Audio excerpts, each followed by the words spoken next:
Welcome, everyone. This is the Finance Committee meeting of December 10th, 2024. It is 6:34. I'd like to call the meeting to order with a pledge of allegiance. I pledge allegiance. Pledge allegiance to to the flag of the United States and to the republic which for is which it stands, one one nation, under God, indivisible, with liberty and justice for all. Under Mass General Law, Chapter 30, Section 20F, this meeting is being recorded. This meeting is being held remotely in accordance with the Governor of Massachusetts March 12, 2020 order suspending certain provisions of the Open Meeting Law GLC 30A, Section 20. And on March 29th, 2023, Governor Healy signed a supplemental 2023 budget bill allowing remote and hybrid meeting options for the public bodies through March 25th, 2025. Welcome, everyone. I am going to call out and announce our Finance Committee members that are in attendance. I see Al Lees, Cindy Brown, Duncan Law, Gary Carrero, Michelle Orlando, Zach LeBrew, and Karen Rouse. I do not see Hugh Morton is absent tonight, and Christopher Thrasher I do not see on the call either. Okay, so tonight we are going to start. What? I got Zach. Yes, Okay. Zach is here. I'm here, but I apologize. I tried like 3 times and I can't get my camera to work tonight. Well, we appreciate you trying. Thank you. It's always nice that we have our faces on whenever we can, since we're seeing guests and ourselves too. So thank you. Thank you for trying, Zach. Okay. All right, so tonight we're kicking off our department budget meetings for fiscal 26. And we have 4 departments we're going to do tonight. The IT department, the Council on Aging, Shellfish, and the Planning Board. And we're going to do those in that order, unless that presents an issue for someone that's here that may need to jump out quickly. I think Keith Novo is here. Did I see Keith? Yes, I did. All right, Keith, you are the first one up for this whole fiscal budget season. So welcome. All right. So I assume that you have the budget spreadsheet in front of you, as well as the memo dictating stating the terms, I should say. Try to keep everything as close as possible as it was to the prior year. You'll see that overall it was about a 3% increase from last year. So it went from it was about 355,000 to 366,000 this year, an increase of approximately 11,000 over the prior year. So the predominantly, for the increases, you'll see that the equipment repair stayed the same. The printer copier maintenance stayed the same. The software licenses. So the software maintenance. This is our network switching, network servers, firewalls, SD-WAN. All of our operating system, system backups, antivirus licenses, all of that kind of falls under here. And there were some increases associated with those various licenses over the past year. So that's the bulk of the increase that you'll see for the operating budget this year. The professional services line went up about $1,400. So you'll see that in that line. Online services went up about $1,000 as well. And then you'll see in order to stay within our guidance for the budget, I did reduce the additional equipment down to 10,000 in order to, like I said, to stay within the boundaries of what I was given. So overall, those are the high level changes associated with the IT budget this year. Great, thank you. Keith, just, can you just give us a high-level view of the salary and wages? So the folks that you have in your department. So is there yourself and is there somebody else? There is myself at the moment. We are trying to get a part-time person. I was just speaking with the town administrator in the last week, and he was going to, I guess, bring that before the select board to see if we, to get that rolling there, so to speak, so we can get a part-time person to help with a lot of the. We have a lot of new changes happening in town.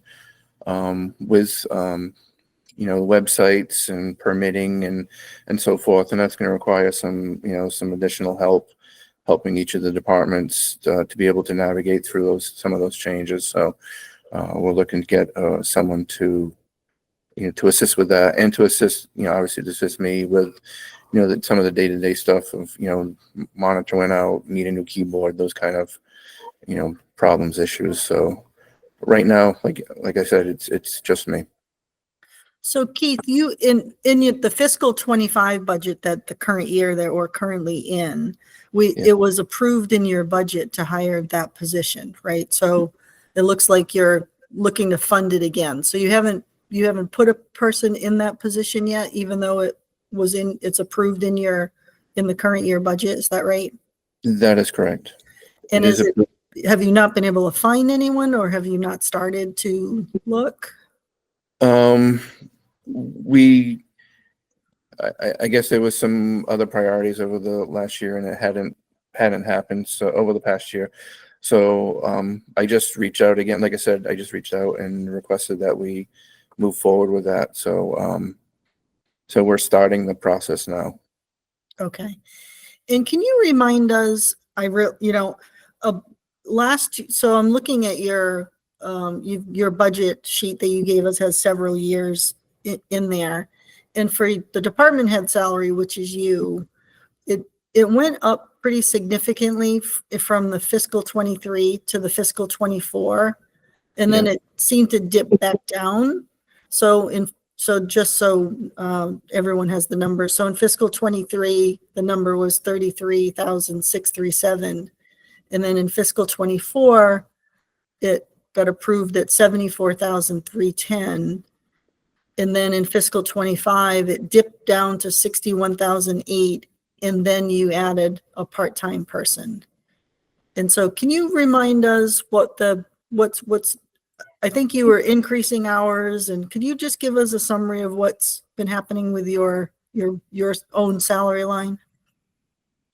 Yeah, it did go up. The general care of all the systems and everything is required a lot more of my time than was originally planned from decades ago.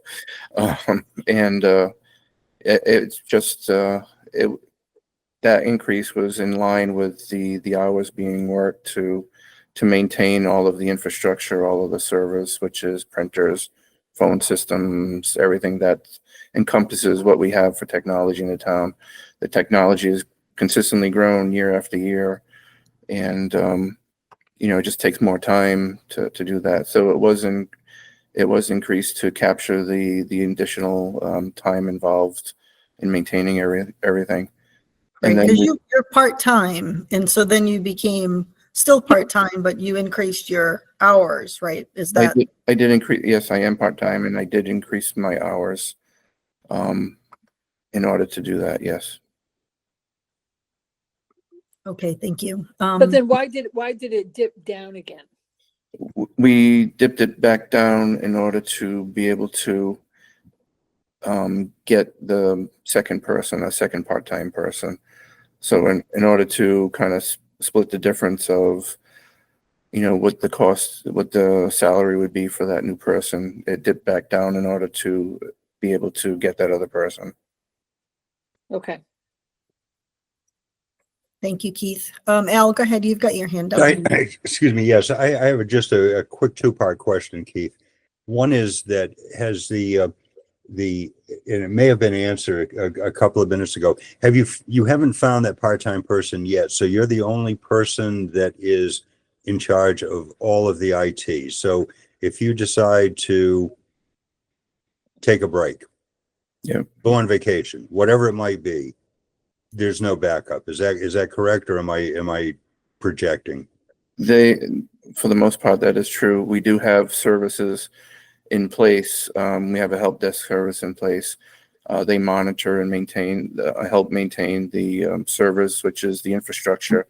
So they're constantly monitoring. They have, operations center that monitors it 24 hours a day. So if I were to be out of town or kind of out of commission for whatever reason, they would be able to continue to monitor and maintain and provide some, continuity of operations. Okay. Over that. But no enhancement, no growth on anything really. It's just status quo. Is that what I'm not trying to put words in your mouth. I'm just trying to understand. Yeah, they would maintain the infrastructure that it is. They wouldn't be able to tell you, oh, you need this new equipment, you need this new network, you need this new switch, whatever. Okay. They wouldn't do any of that. It's just maintaining the status quo, like you said. All right. And the other part, Karen, if you can bear with me, the additional equipment of 10, what are we losing, pardon me, by the additional equipment downgrade from 20,000 to 10,000 that would directly and impact the services for the taxpayers of the town or the town in and of itself? Yeah, I mean, it could be anything. It could be if we needed, maybe we needed a new server for something, some short-term need popped up and we needed a new server or a new printer or, a new software or something, anything along those lines that, might crop up during the year that we would need to be able to accommodate. We wouldn't be able to do that if we didn't, have that. So I'm going to interrupt you and I apologize. So what you're saying is what I'm hearing from a variety of different departments is that, and again, I'm projecting, but it seems that we are not allocating resources in this town, in the finance for normal operational repair and maintenance. And we are not allocating a reserve fund in case the inevitable. Sometimes it sounds almost like bubble gum and Band-Aids. So that's me. You don't need to say a word. But I just so what we're saying about the the $20,000 to $10,000 is that you pull that out of your budget to keep it as bare bones as possible, and God forbid a server blows up, and the next thing you know, everybody in town is complaining because the server blew up. Is that and there's no money for it? Is that a fair assumption? Essentially, that's correct. Yes. Okay. Thank you. I yield. Okay. They can tell. Gary, you've got your hand up. Yeah, hi Keith. So, did you have any revenue replacement of federal money or any county money from opera that you used for any kind of technology upgrades for the town? Was there anything that was done? We did receive, I think we did receive some opera money. Trying to remember, I don't know if it was this past year or the year before. But we did upgrade. We did upgrade some. I think it was our internet presence. We relocated it from one location to another to a more secure area. Also, I'm in the process of installing radio repeaters for the public safety, so the police and fire. Those are in the works now. I'm finishing the network infrastructure to support that, and then we'll be putting these radio repeaters in, which will help voice quality of all the radios for police and fire throughout town. So we did get some funding to support that, yes.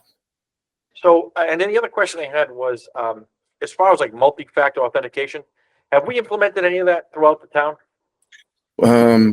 Actually, we're in the process. We received a cyber grant, and we're in the process of doing that now. So I'm working with a vendor right now to install the multi-factor will get tokens. Everyone will get a token.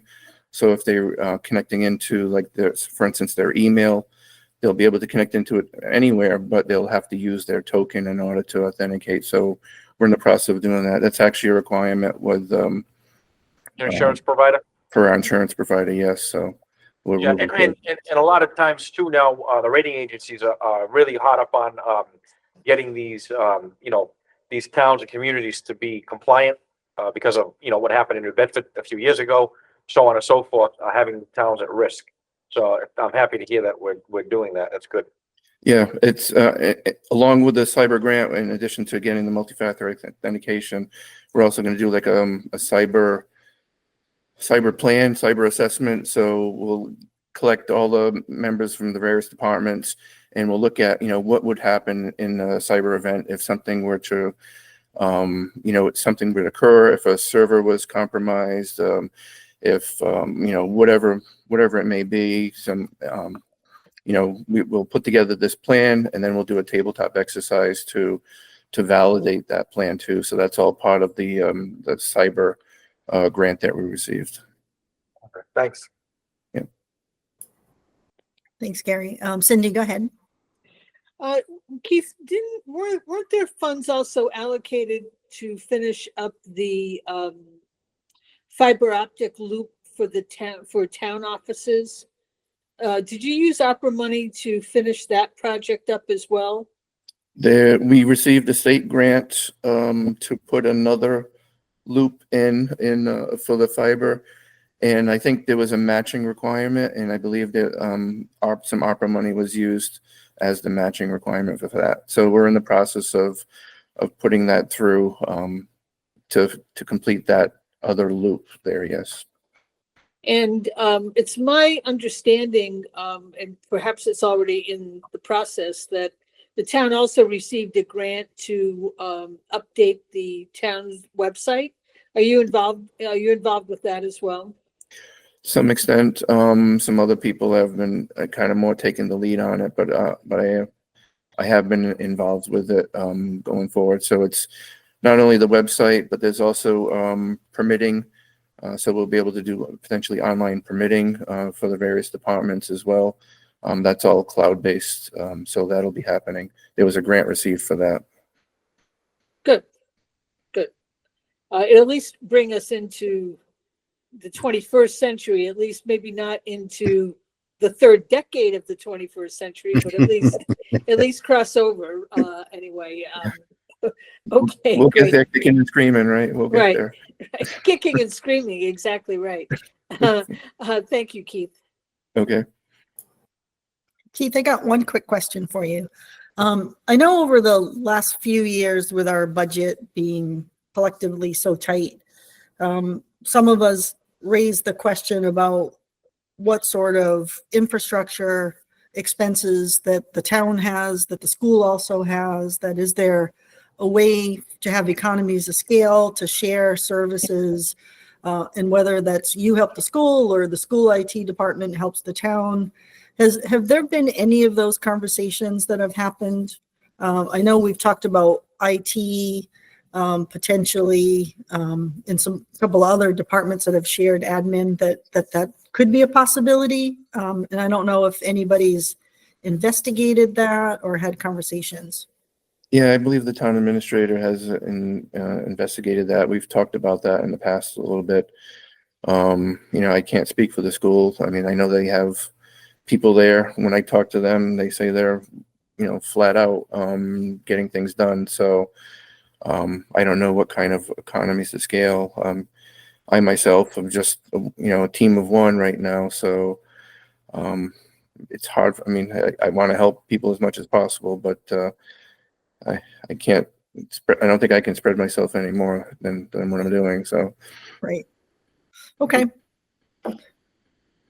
Appreciate that. Does anyone else have any questions for Keith? No.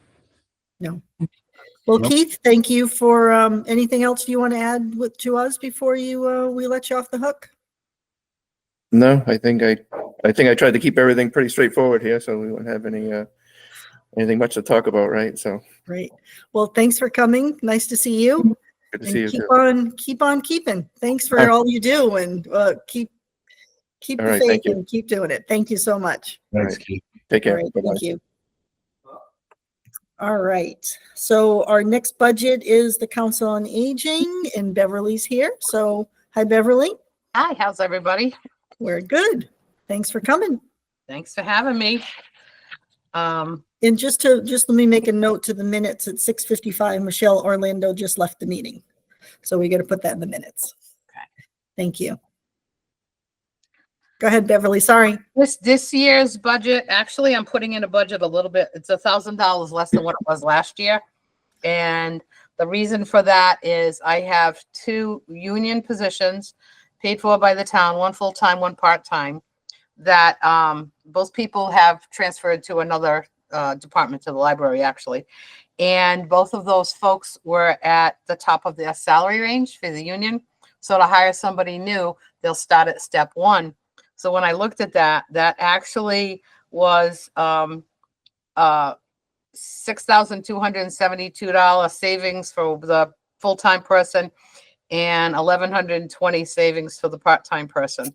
And with that, along with education incentive that got and longevity, both of those things were reduced. So so that was a savings. And what I did was I did the 3% salary increase from the base of what those 2 new positions would have. So I took last year's base and just did 3% to add that in. That's how I came up with those numbers.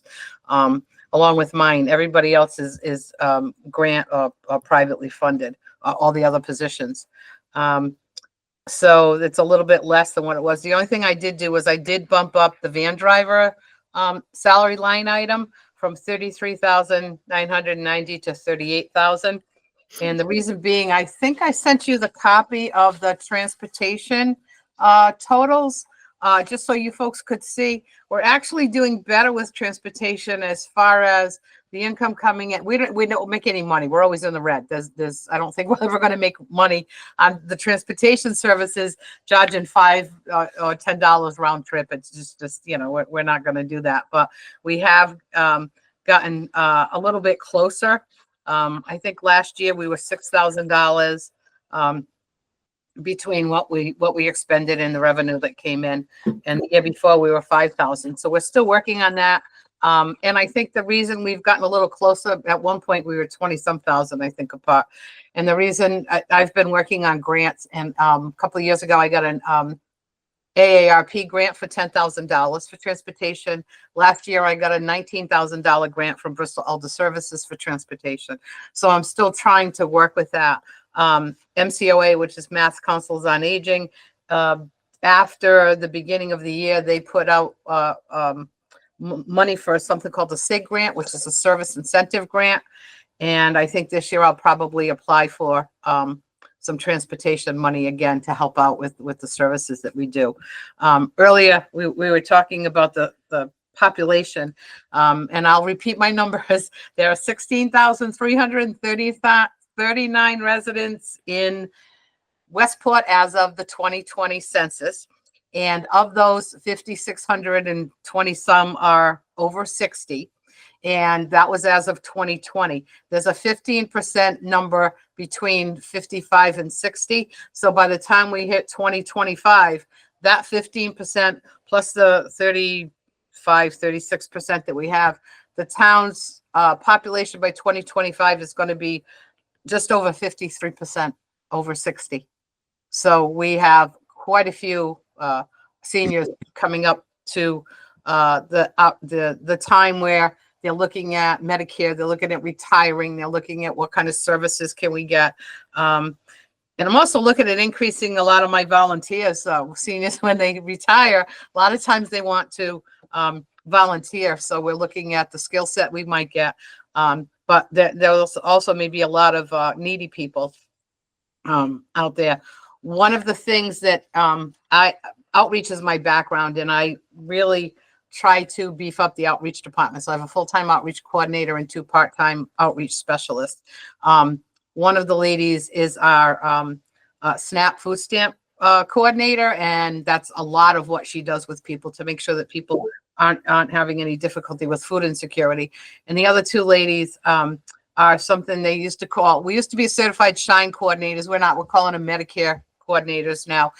We still do the tests and the training, but we're not going through the state for various reasons. But the two ladies do it, and they just finished doing the Medicare open enrollment.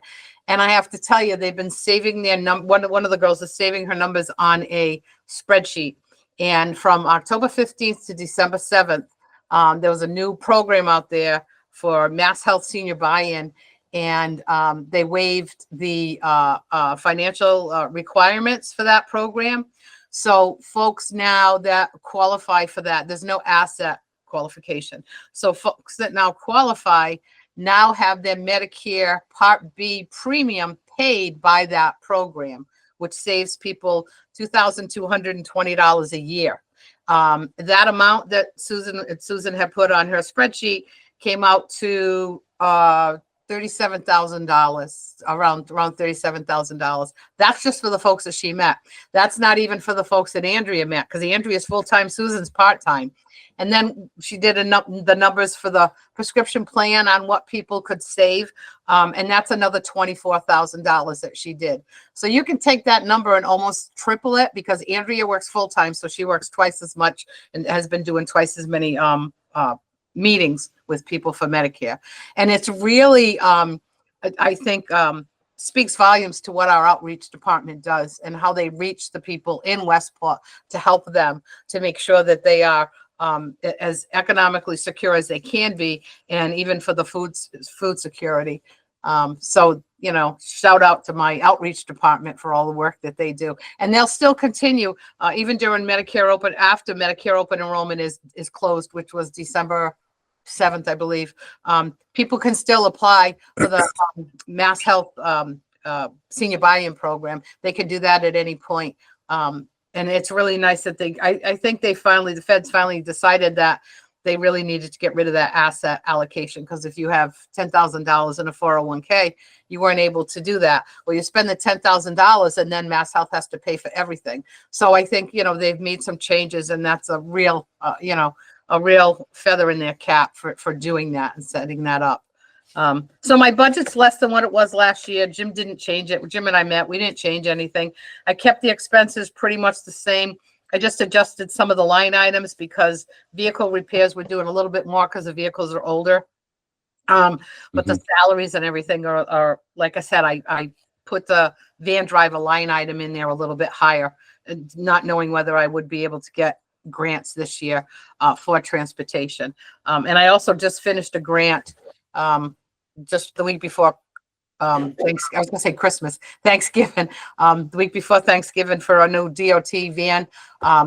It's going to be, if I get the grant, the van will be delivered in June of 26. So it'll be in that next fiscal year. Sometimes they're a little bit later than June of 26.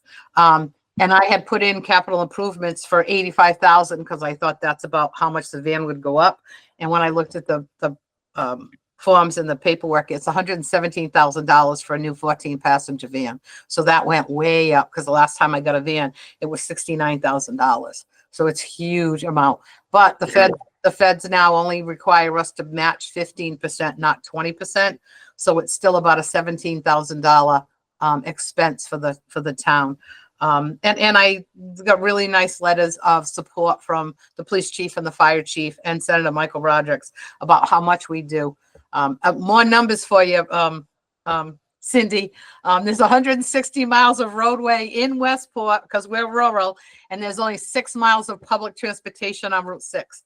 All the rest is open. So we have, many folks who don't drive anymore and really need, the support. We still take people to dialysis. We still take people to chemo or radiation. We take people shopping. We bring people into the center to do the exercise programs and have lunch and do other programs. We also pick up people from the supportive day program to come into that program 3 days a week. So I have sometimes 2 to 3 drivers on almost every day. And I only have 5 drivers, but some of them will just do part of a day, to pick up the medical appointments. So we're pretty busy. We don't stop. And neither do I. I can talk up a storm. So go ahead and ask questions. Well, if you have. Gary's got his hand up, so we'll let Gary ask a question. Hi, Thanks, Bev. Gary. How you doing, Bev? So do we have an, I don't want to ask this. I guess, does the Council on Aging handle homelessness? We have resources that we can refer people to for homelessness. And we have worked with the police department, the Board of Health. There's a program for people who hoard. So we've done a lot of that, but we don't like go out and search of people. Normally what happens is people get referred to us. So the police department will run into somebody from, quite a few years ago, somebody from Nick's Pizza called us and said, we got a guy that's trying to stay in our place overnight because he doesn't have a place to go and it's the winter and he's sleeping in his truck. So we reached out to him to see if we couldn't help him. We found him a place. But what happens with a lot of people who are homeless, they stay for about, maybe 2 weeks, 3 weeks, and then they just can't do it anymore because they can't manage to be in one spot for whatever reason. A lot of those folks have either drug and alcohol issues or mental health issues. And it's really a combination of a lot of things. So we do the best we can.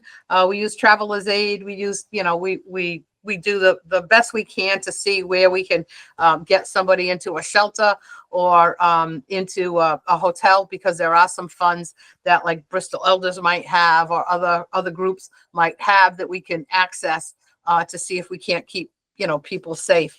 But a lot of times what happens is, we got somebody, one of my outreach workers worked really, really diligently to get somebody who needed help into an assisted living and got him the room and got him all set. And he lasted for about maybe 30 days. But he was a smoker and he didn't like the rules. And it's very different when you're in your own place and you have your own, your own independence for somebody to be giving you some rules. So we run into those problems. Do we work with people? Yes. Have we had success? Sporadic success. Yeah, so we don't, so I get you answered that. We don't actively go out and take a head count of people in town. No. Because they could be transient. They're going from, community to community. Yes. Unlike some communities where they've set up, and they're there for a while. We don't see that in Westport, I guess. No, I don't think we've seen a lot of that. A lot of the folks go to Fall River and New Bedford because it's more, there's a city, so there's more access to things they want. And unfortunately, including drugs and alcohol, and that's one of the sad things, but that does happen. So. Okay, thanks. Yeah. Mm-hmm. Cindy, go ahead. So, Bev, when kind of in the same vein as Gary, it's a delicate question to ask. When will we have to start thinking about a succession plan for you? When can we clone you? Or when will we have to clone you? Well, you've probably heard through the grapevine. I was thinking about my contract is up in June, and I was thinking about retiring because next year I'm already 68. I'll be 69 next year, and people are like, "Really?" And they're like, "You can't leave. You can't do this." You're right. Since 2021, I've written over $300,000 in grants, which is what really keeps us alive because the town pays 36% of my budget, and all the rest is done grant funded.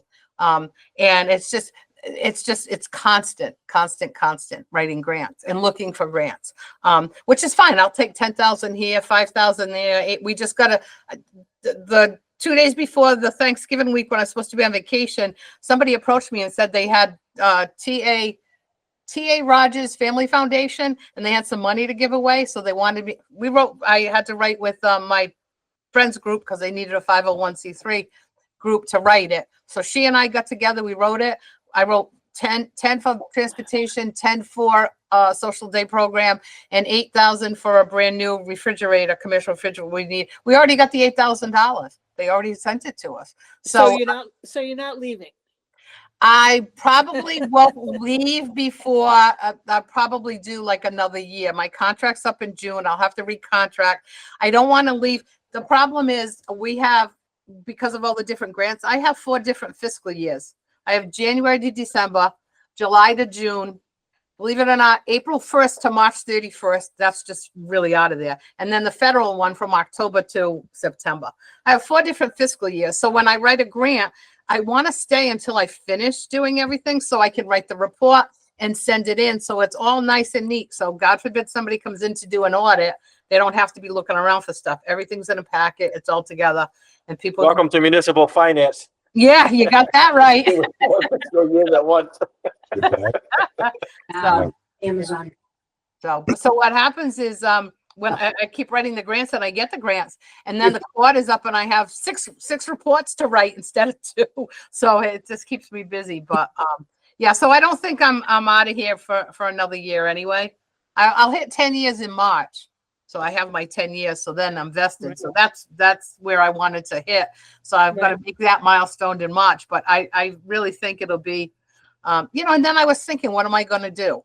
I mean, if I had enough money where I could fly all over the world and travel, that would be great. But nobody has that, You'll end up volunteering Yeah. at the same center, right? So you'll At the, end up at doing the it for Council on free. Aging, right? Yeah. Well, I live in Somerset. I don't live in Westport. I live in Right. Somerset, and I grew up in Somerset. And the Council on Aging I could walk to from where I live.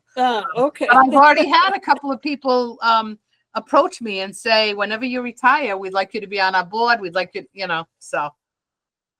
Thank you, All Bev. right, well, thank you. I'm glad we got you for a little while longer. Al, did you have your hand up? I did.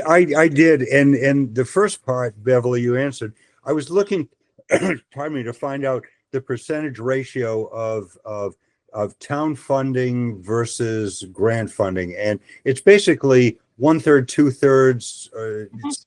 So Yes. you're pretty self-sustained. I mean, obviously you need the town, no doubt about it, for the basic infrastructure. So you thank you for answering that one. The other question that pops up occasionally, and it don't take it A, the wrong way, or B, that it is floating in the ether anywhere. Is everybody that goes to the Council on Aging from Westport, and do you have a percentage? And I want to just say, and maybe I'm protecting myself, if you will. I'm a big fan of the COA, been a big supporter for a number of years, as has my family. So this is not a negative comment. I just want to dispel any crazy rumors that continue to float out there. So could you just give us a quickie on that one? Sure. All my outreach people are Westport people. Anybody that we do the outreach services and resources for, they're all Westport people. Some of the activities that we do, like the quilting group and the chef on a shoestring, and sometimes when we do the soup and sandwich and the entertainment, people come from other communities, because some of our people that live in Westport go to Dartmouth, or they go to Marion or Fairhaven, or they go to Fall River. So they, we kind of meld together and kind of network to see. We just started a new support group called Stroke Buddies and Friends, and I was thrilled to be able to start that. Lisa Feidelberg Costa approached me. It's her brainchild. And we have done a few little support groups here and there, but other COAs have done support groups like the bereavement and the grieving support group and the Parkinson's one in Dartmouth. And I haven't wanted to add another support group to thin out the herd. I figured that they have right. specialty. So we started in September. We had 2 people for the first Stroke Buddies group. The second one we had 12. This third one we had 20 some. And last Thursday we did a sort of a kickoff at Lights of Westport. We had 85 people there, and we had the DA Tom Quinn and Senator Markey's representative. We had fire chiefs and police chiefs. We had 3 banks that supported that group. And we did a whole big presentation on frauds and scams and victimization, so that people, DA Tom Quinn came in and did his presentation, because this is the time of year where a lot of seniors get taken advantage of. So we're trying to make sure that they're safe. But this support group, we may not be able to meet at the COA because it's just growing by leaps and bounds, because there just isn't another in this whole area. And Lisa is tied in with South Coast Hospital Group, So her neurologist is going to come and do a presentation. She's got other people, other professionals that are going to come in and do presentations once a month. They're going to meet. So it's real exciting. I'm really, really thrilled that we're able to do this. So, but we have people from all over. But just as a very, very quick follow-up, would it be fair to say that the out-of-town residents and the programs that COA provides is not a significant drain to the Westport taxpayers? No, not at all. Not from what you just described. I just, but I just They- want to Yeah. kind of put that on the record if They- that's true. Yeah, they bring funds in because they'll come in and pay for like soup and sandwich, or they'll pay for their activity that they're doing. So because they bring the funds in, and I'm not really making any money on a lot of the activities. We're just trying to break even, but they're not draining the resources from my outreach staff or even from my transportation. Well, we tend to just we drive to Dartmouth and Fall River and New Bedford and do what we can. But most of our the people that use our transportation are from Westport. We try to stay within Westport. Now, my supportive day program, they have people who live right over the line in Tiverton. It's like right where Tiverton, then it goes to Fall River. So sometimes we pick people up there, but they're right on the line. But they're also paying for their transportation. So it's not draining. It's not a drain on by any means on any of the monies that come in or the taxpayers' money. Perfect. Mhm. You gave the answer that you should. Yeah. Thank you. Thanks, Al. Does anyone else have any questions for Beverly? I don't see any other hands up. Let me just double check. Nope. And I haven't figured out how to clone myself, because let me tell you right now, just so you know, my principal clerk, I've had that 40-hour position open since August, and my janitor maintenance person, I hired somebody that didn't work out, and that's open again. So I've been doing like the 2 jobs plus everything else since then. Let me tell you, if I could clone myself, I would do it. I could use the help, let me tell you. So. Well, Beverly, thank you for coming in, and thank you for everything you do with the Council on Aging. We appreciate everything you do. Thank you very much. All right. You have a nice night. Holidays, everybody. Thank you. You too. All right. So our next budget is Shellfish and Marine Services with Christopher Leonard. Hi, Christopher. Hi, how are you doing? Good. How are you? Looks like we got our sound working, so we're okay. Yeah, we called in with the phone and have video on the screen. So yeah, we figured it Perfect. out. Great. But thank you so much for having me. We are here to talk about we can start with the Shellfish Department's operating budget. The Shellfish Department's operating budget is submitted under the accordance of the FY26 municipal budget guideline by the town administrator. A 2.5 budget increase, non-union employee salaries and wage costs get a 3% increase per year. The overall FY26 Shellfish budget is $90,631, representing an overall increase of $1,728 from the FY Shellfish Department budget of 25 of $88,903. So basically the bump that we're looking at is just that 3% raise. Everything going down, all of the line items is pretty much staying the same.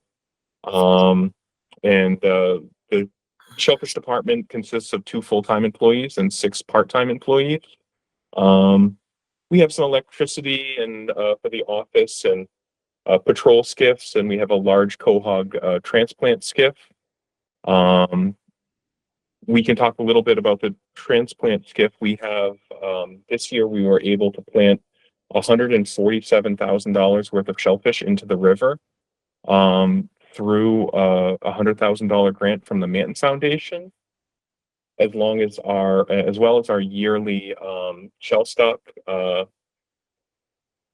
kind of event that raises probably over this year. It was a little bit less. We raised over $30,000. We do have a lot of money in the Shellfish Gift Fund. People do give us in lieu of flower donations and yearly donations. So we were able to plant a lot of quahogs, a lot of bay scallops, and also quahog seed. No oysters this year, but it's something that we're looking to do in the future. We share the building with the Harbor Master Department, and we just have a porta-john that's over there. So we have a very small office with just little wall bathroom heater. So we're very kind of basic. We were doing tiny houses before they were cool, I guess. I don't know.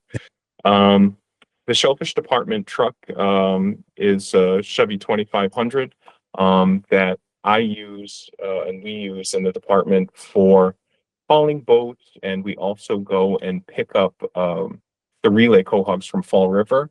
If the quahogs were delivered to Westport, it would cost more. So we just try to have a better price to have the Shellfish Department go and pick them up, bring them to the 88 boat ramp, where we load them onto our 24-foot Carolina skiff and go out to the different relay sites in the river. We're very lucky that we have a texting tree, that we have a lot of volunteer help to plant, 5,000 bushels of quahogs, because in essence, it's kind of like moving rocks. Sometimes it's a gym.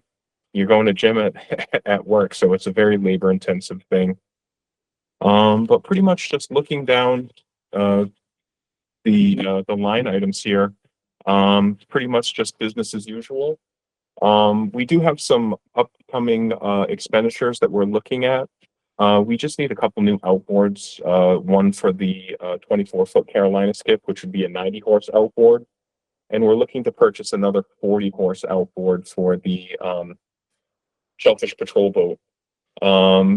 Gary Sherman, who was the Shellfish Warden before me, he would get a new outboard, he would say every 5 years. And I think we're going on our 8th year right now. So it's definitely time. The money to pay for these outboards, I'm going to put a couple articles in. And the money to the outboards is to be taken from the Municipal Waterways Fund, which would be able to pay for that. So it wouldn't be coming out of free cash or anything like that. But we're doing a good job planting a lot of shellfish in the river, putting people to work. We have 81 acres of aquaculture in the Westport River right now. And so we're just trying to put people to work and clean the river with planting as many shellfish as we can. I don't know if we have any questions about the Shellfish Department that anybody would like to ask or anything like that. Let's see, I see no hands raised. Okay. So you can move right on to the, no, Al, go ahead. Of course, it has to be me. Yeah. And I just simply want to say that whether it is COA or Shellfish and Harbor Master, we're talking about small amounts of money in the total budget. This is my opinion, of course, for a large return for a number of people. And it's important for us as a community to support this. I mean, we can argue around the edges of bigger numbers, but if I sat many times at the wharf when I was living there, watching the harbor master go in and rescue people. I mean, literally boats that flipped over in front of the docks and whatever. So these are all the unseen things that are needed, and that are done on a daily basis, and they need to be equipped with the proper amount of people and gear to be able to do this. I mean, it's you don't see it until you see it. I guess that's the point. And so I just want to support Chris and as well as Beverly and IT. These are the unsung heroes in a way, and it's small money. We have a $50 million budget. Cindy has said this a number of times, and Karen, you have as well, and other people have as well. Why argue about $30,000 in total when we're looking at a $50 million budget, and we see the direct benefit to the town and the people of the town, I believe, should as well. So I just want to give that shout out. Thank you. Thanks, Al. had- Oh, Cindy, go ahead. You've got your hand up. I just really wanted to echo what Al said. He kind of stole my thunder a little bit, which is no surprise.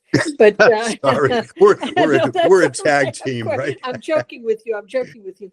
I was going to really kind of save this towards the end, but I think that just from these three presentations between IT and Council on Aging and, Harbor Master Shellfish, Marine Services, you just take those three budgets combined and the amount of money they are total and the impact that it has to the town in totality.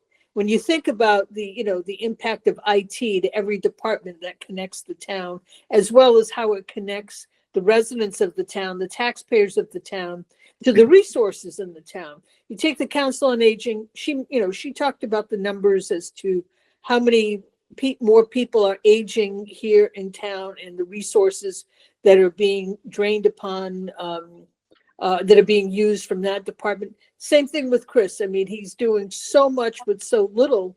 And not one of those department heads has complained about their budget being limited, the fact that inflation has wreaked havoc with everyone's budget.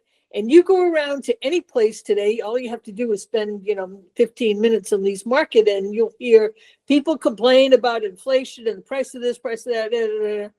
Not once have any of these department heads complained about the fact that their budgets are coming in at or relative, in some cases below, or very modestly above where they have been in the past. So, I mean, Right. bravo to a great kickoff of this budget season. I mean, Yep. none of us wish that these department heads were placed in these positions, that our resources are limited. They have to live with limited resources, but they don't complain and they still get the job done. And these are three stellar departments that have a huge impact in the town. It was great to start off with these three. The department that follows this is equally important in laying out the planning and allowing certain things to happen in the town as far as how things are mapped out and growth is monitored in the town. So it really is a testament to the people that have been willing to serve for so many years and for the little amount of money that they take out of the total amount of budget of the total town. No belly aching here. There were no crybabies here tonight, and I think that that's great. Good for you. Yes. Very true. Our budgets, they're not posted on the screen. So, anybody watching this meeting won't see the numbers, but they are flat budgets. And, even a 2.5% raise is in there. And in today's world, the 2.5% raise is not super, but they're flat. And I look at these, there's nothing discretionary in these budgets. There's no line items that I can look at to say, gee, can you move that $350 of advertising out? Really, what? There's nothing to do, right? There's nothing.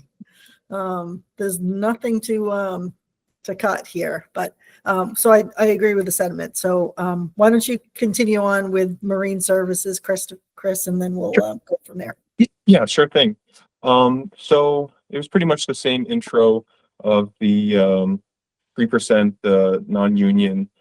This year, the Marine Services budget is $132,701. This is representing an overall increase of $5,190 over the FY25 budget of $127,511. Just looking at that, the largest increase that we have here would be miscellaneous charges and expenses, $14,800, and that would be hull liability for the rescue boats that we use out there.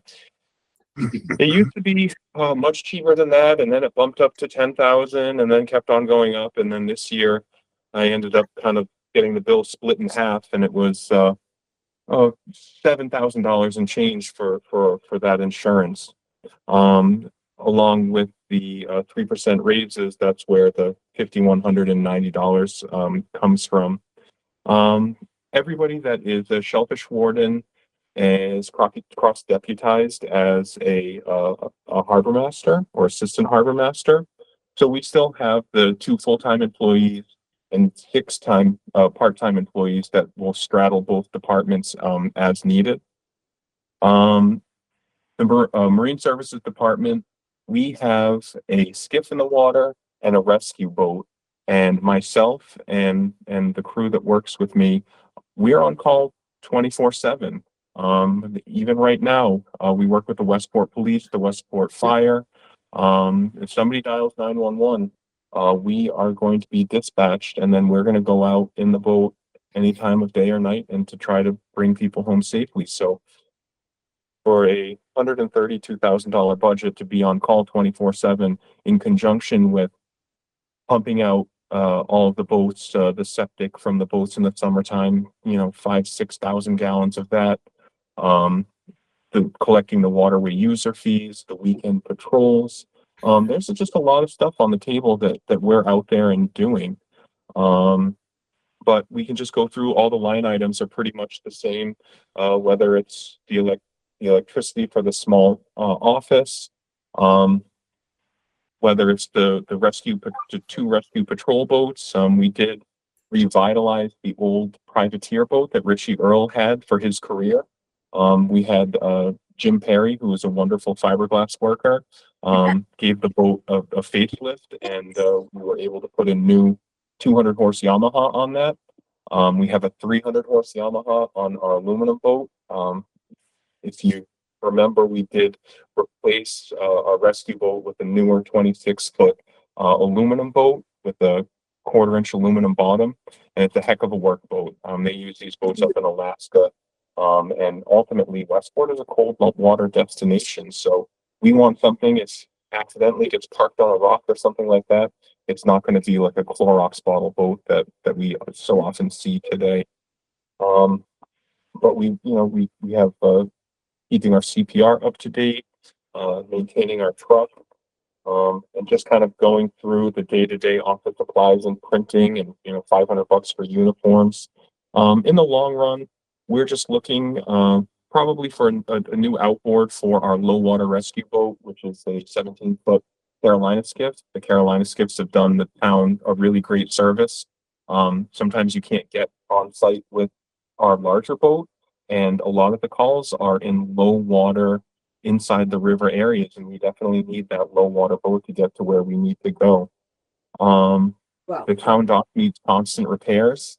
I can just let everybody here know today that I was up in the State House giving a presentation for the Seaport grant. The town was awarded $94,000 to do a feasibility study on the town dock. The floating docks, the finger piers, and this is for sea level rise. The town dock has gone underwater several times in the past few years from unnamed storms. So we are getting our act together for the next 20-50 year sea level rise, and working with a environmental engineer to see what we need to do and what needs to be fixed at the town dock, because it is just such an important part of our community and what makes Westport. So yet again, we just go out, look for the grants, and just keep moving forward. So that's pretty much a presentation. If we have any questions or anything like that, I'd be happy to answer anything. Thanks, Christopher. It looks like Al has his hand up. Yeah, just a quick point, teeing off on what Chris said a few minutes ago. One of the group of unsung heroes, financially and otherwise, in this town are all of the people who have specific talents. Jimmy, for example, fire department, there's a number of people, police department, highway department, that keep our stuff running, so they're not constantly coming to the finance committee or to the town for additional cost, additional repairs. And I don't think that any of these people get enough credit, and we don't give, not we as a collective group, but townspeople, how much they mean to us financially to keep the the balls rolling, to keep the balls in the air juggling. Whether it is taking a fire truck, which I know I'm digressing a little bit, that should be a useful life of 20 years and now it's 30 years, to take a boat that is should have been mothballed 5 years ago and it's still active. So these are the things that the finance committee, I know, knows, but I also know that the townspeople who are watching this show, if you will, should know that there are so many pieces of the puzzle behind the scenes that don't get all it is about, well, why is this 2% more than last year? Why is it? But what is going on underneath the scenes? And so I just want to bring that up as a as a reality, because it is a reality. So thank you. Thanks, Al. Duncan, you have your hand up.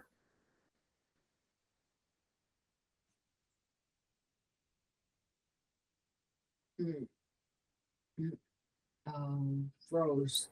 Duncan, you're on mute.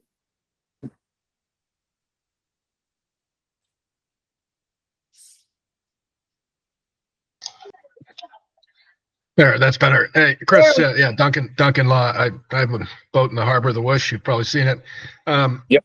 If you are you doing enough in your mind? Are you doing enough patrols in and out of the harbor? And I just feel like I don't see your boats as much as I used to, and I'm just wondering if that's budget related or is that a strategy of some kind? No, it's a large river.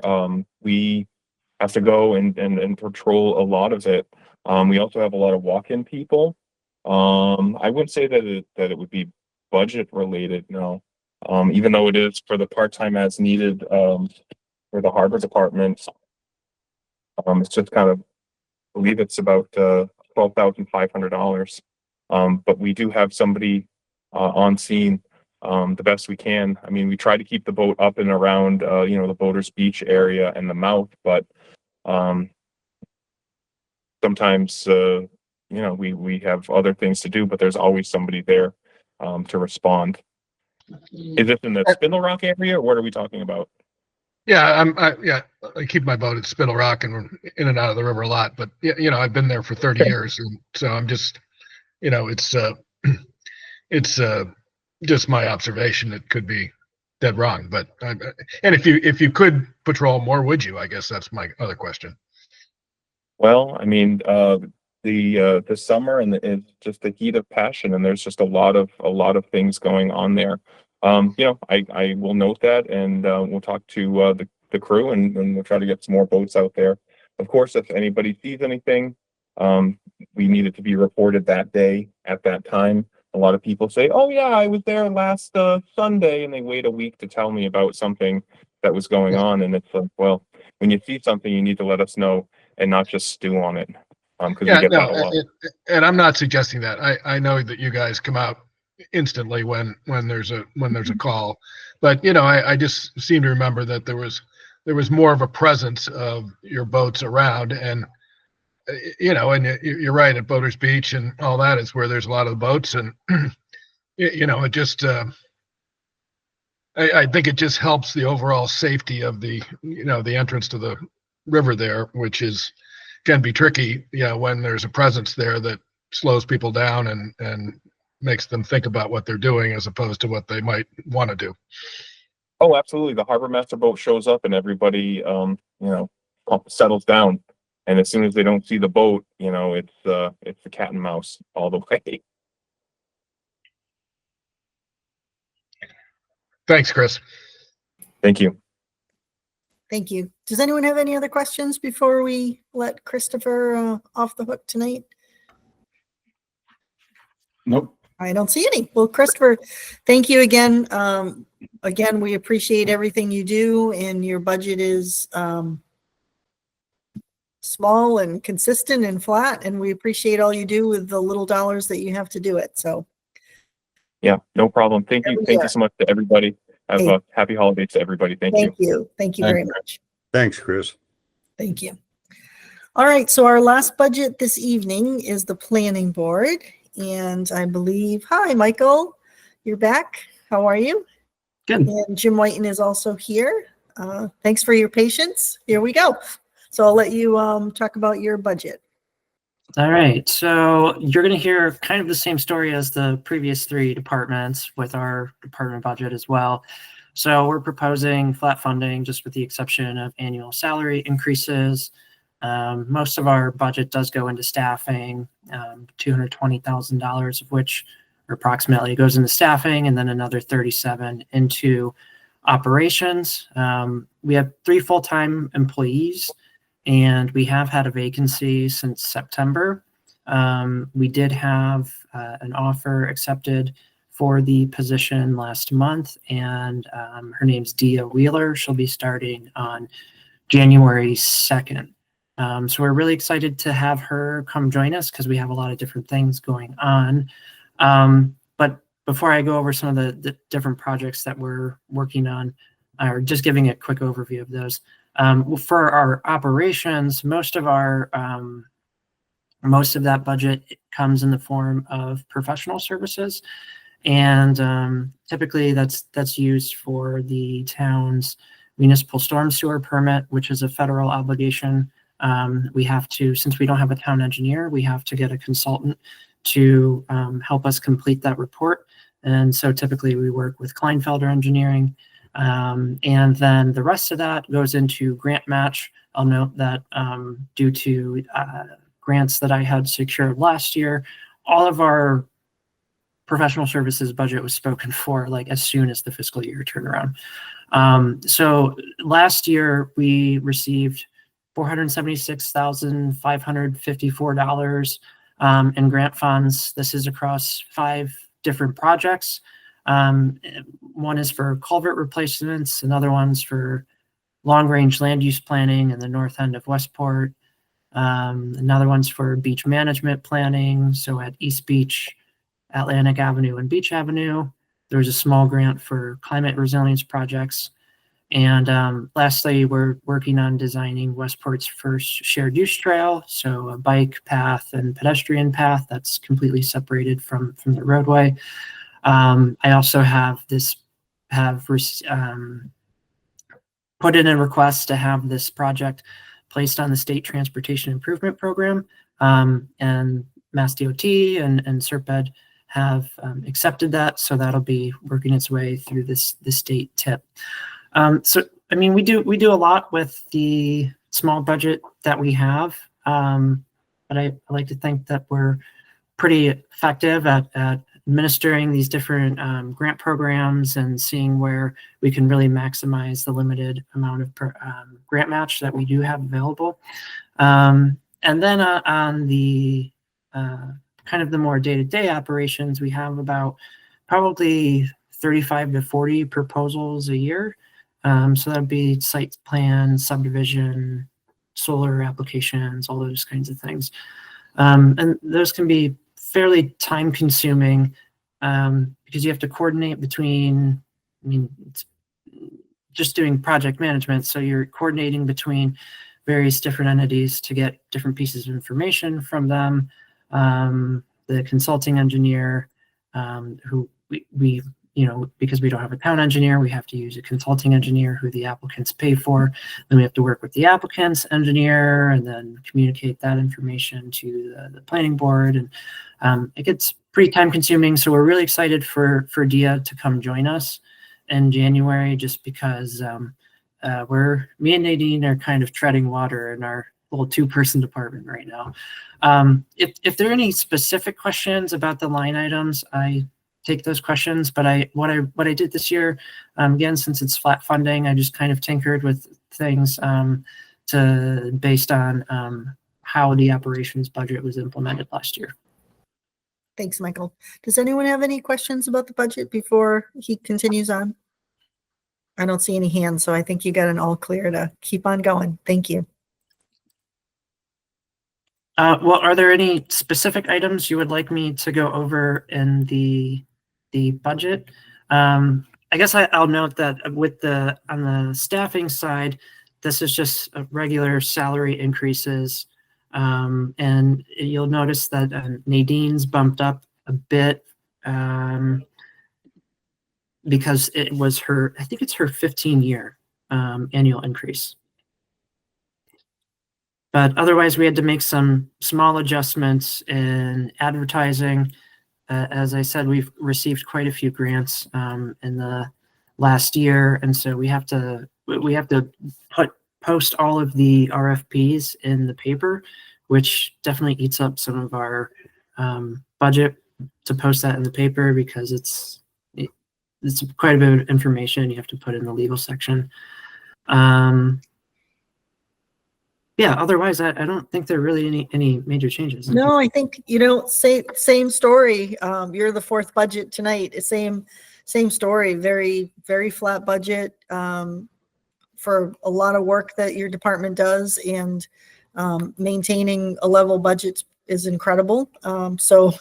Again, the same 2-3% raises in there. Everything else is essentially flat. So another, same story to you that we've said to the last three budgets, exactly the same. But go ahead, Cindy. I was hoping that maybe you could give us a little bit of a preview, perhaps, of what's coming up on your agenda for the year. So you had some zoning issues that the planning board put before town meeting last year that were withdrawn. Do you have, are those going to be put up again? Do you have new zoning issues that are going to be addressed? I think that, sometimes your public hearings get lost between the cracks, certainly for me, and I've become a little bit better about checking your agenda to see what types of things you're working on. But can you give us a preview? Perhaps maybe, Jim, you could fill us in a little bit too on what's going on. Sure. We have two major articles for town meeting in the works. One is a redo of the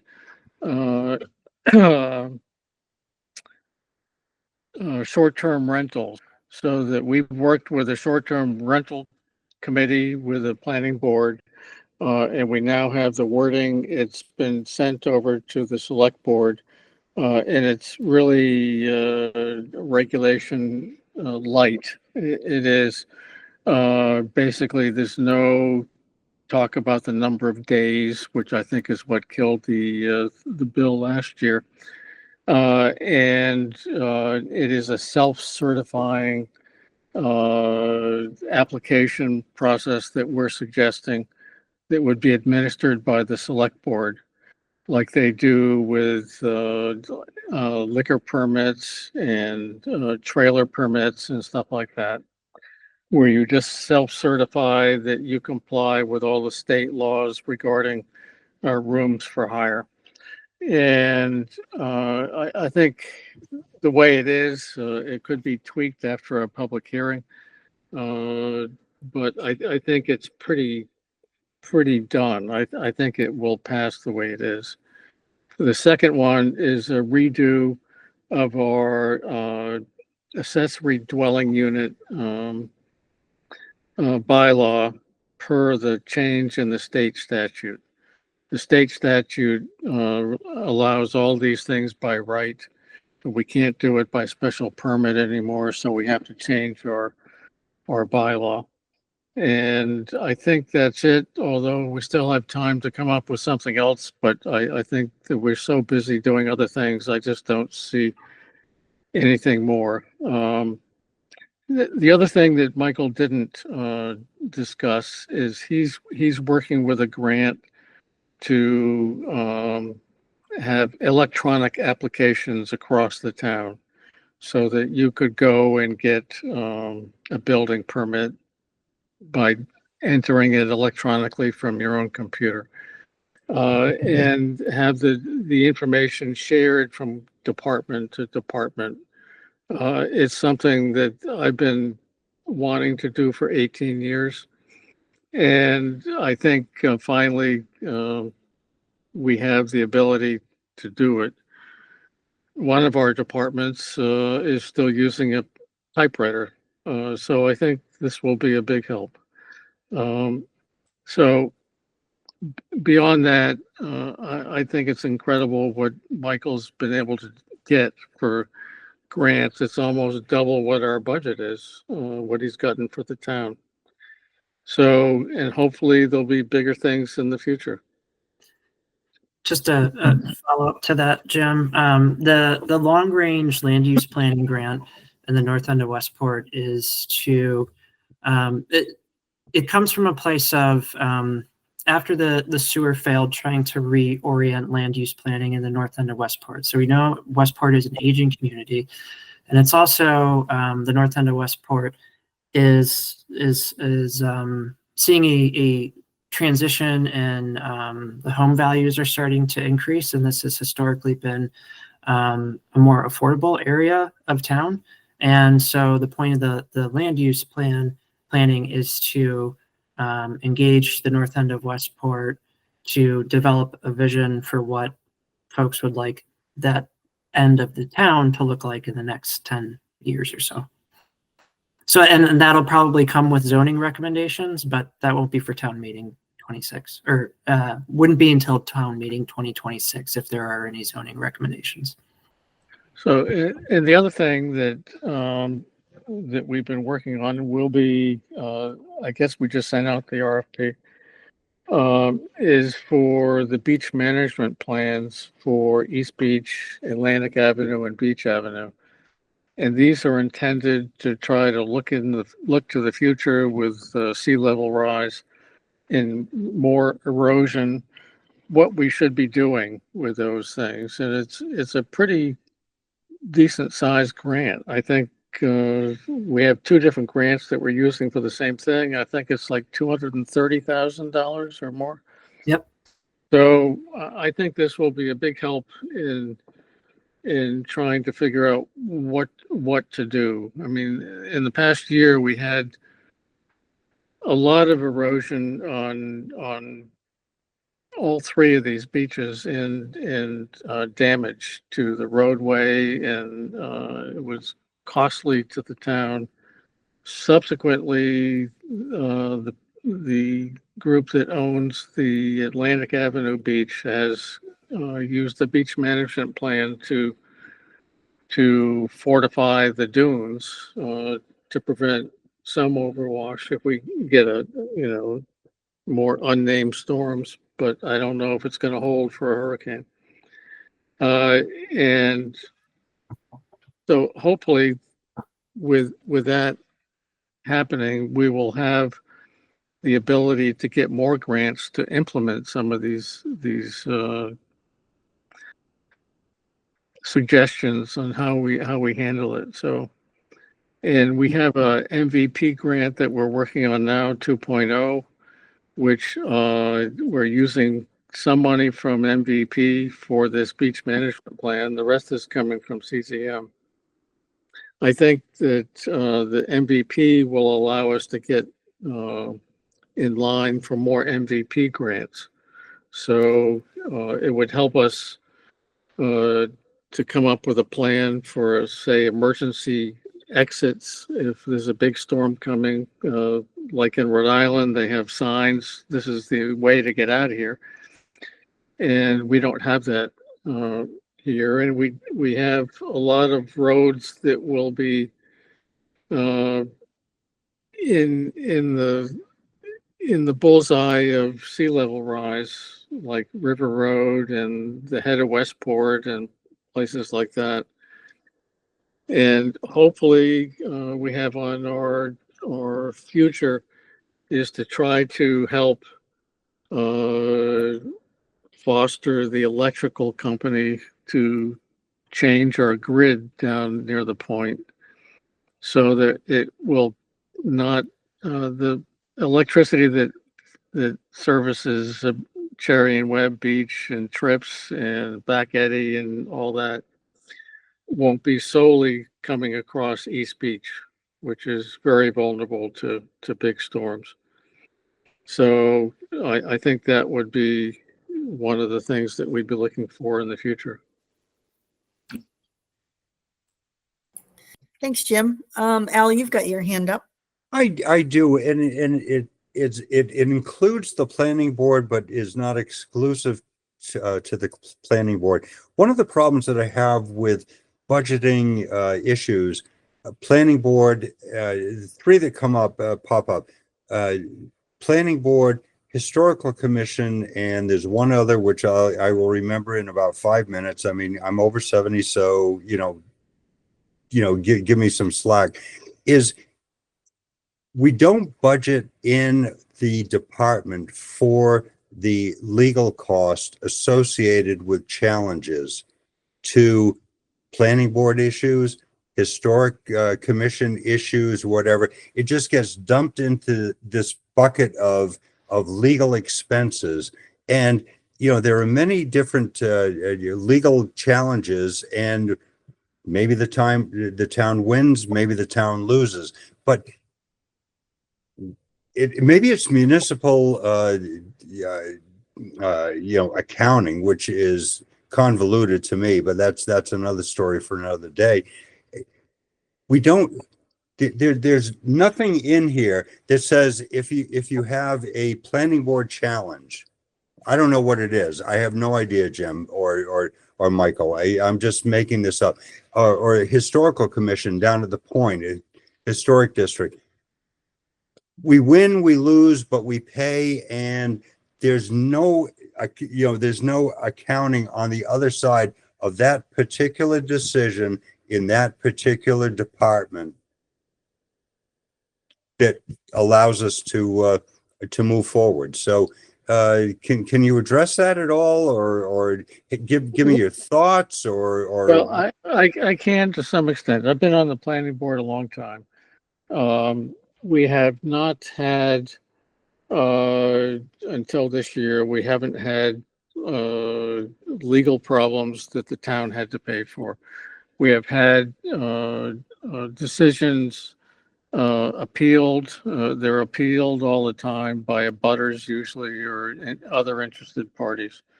And we pay a lawyer a pittance just to keep track of what's going on, but we don't participate in the legal defense of the planning board decision. Recently, we had a decision. The planning board denied a subdivision. And it was appealed, and it's still going back and forth in court. And beyond that, I can't discuss it because it's still in court. But to me, that's the first one that's really going to cost the town legal fees.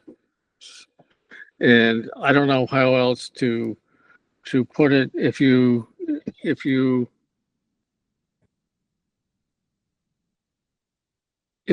try to say, okay, well, it should be in our professional fees line item in our budget, more than likely we just have to give up. And I don't know that that's in the best interest of the town. And with regard to municipal budgeting and how they deal with these kinds of line items, I have no clue. I mean, it's not anything that. Yeah. Nor do I. I just like an audit trail, and it's not to pin the tail on the donkey, and to say the planning board did this or X, somebody else did Y. But I am clueless as to why we don't have it, especially in budgets that impact the town and are very much open to potential suit of some kind of liability, that we don't have this in our in our budget. It just gets dumped into it's not dissimilar to the school department, who all 1/3 of, I say 1/3, it's pretty close to 1/3 of the amount of money that they pay for, health, retirement, so on and so forth, is in the general budget.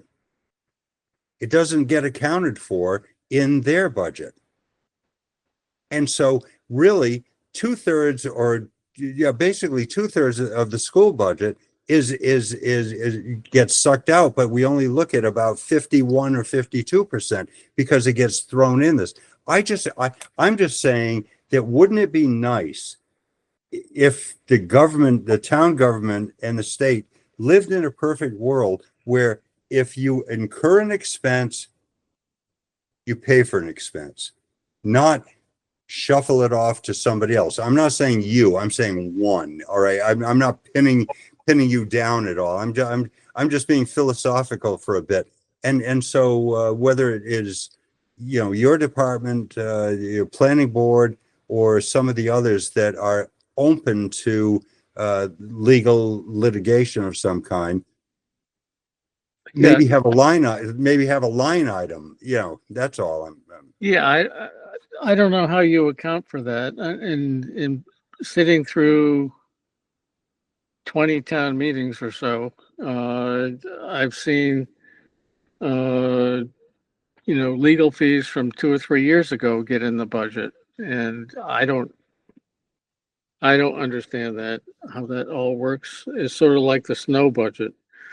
You can put a small amount in for a snow budget, but you can go over. I don't know. I think what you're asking for is what I would suggest would be somehow accounted for. Yeah, I agree. I'm on the finance committee of Serpent, and the state group that is dealing with the retirement funds is always after the area planning people and saying, well, you owe us $3 million. And if Serpent had to come up with $3 million to pay it, they'd be out of business. Yeah. And so they're a quasi-governmental unit created by the legislature, but they're not a government entity.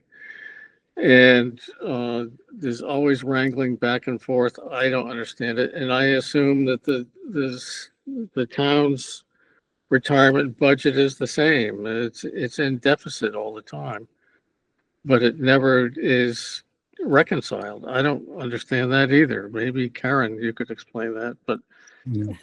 You guys have totally, That's another discussion. even for what you're another day. discussing is way over my head at the moment, so. Yeah, I think we've maxed out on a planning board budget. Yeah, yes. I just believe that the planning board is ripe for litigation at different points in time for different reasons, nothing in particular. And I would just suggest that maybe whether it's this year or in the future, we throw a number against it to compensate the town, fund the town, whatever it might be as part of it. That's all. That is, well, Al, that is accounted for in the select board's budget. I mean, so those suits are brought against the town. I mean, the planning board may be named, but the suits are brought against the town, and it's the select board budget that takes care of those items. I'm sure that they would be happy to give you a breakdown of the legal costs and as to whose department they were representing. But those legal fees are attached to the town, not necessarily to the department, because the suits are against the town. I will agree with you 100%, and good for you for saying that. And it would be good if the select board became transparent and to say of the total legal fees, what is, who's paying for what and when. Yeah. Most But of it is that's not retainer- our, yeah, that's not. Right. Most of it is retainer money, and I'm sure the town administrator can speak to that when they go over their budget, but a lot of it is just retainer, Mhm. you know, unless they're going to court, then that's when you start, you know, racking up the big buck, the big but buck. Yeah. this has nothing to do with the planning board, so we'll move on. No, Right. yeah, Right. good point. Keep on Okay. moving. Well, and also of recent years, it used to be the case that the chair of the planning board was free to call up town council. Now, I think every department is the same. You have to get it okayed by the town administrator to do it. And I think that makes sense because they need to keep track of what's going on. So, Okay. Enough done. okay. Right. If you you. have, if you have a second, there's a couple of things that, having been around here this long, I think are something that I think should be looked at. One is several years ago, maybe 5 or 6 or 7 years ago, the town started putting a line item for local match for grants. Not in our budget, but in the town's budget. And I don't know if that's still in there or not, but it would be helpful to anybody, any department that's looking for grants to have some way to fund the local match, because it comes up most. Good point. I think you might want to talk to the town administrator. My recollection was that there was an article that had monies put to that for a match, for that exact reason. So Sue Brayton has her hand raised. Susan, go ahead. Susan has a hand up, yeah. Susan, you can go ahead. Sorry, I was on mute. There we go.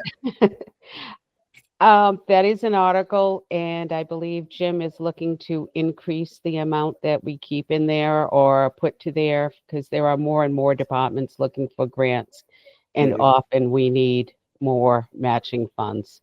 Right. Okay. Thank you. Thanks, Susan.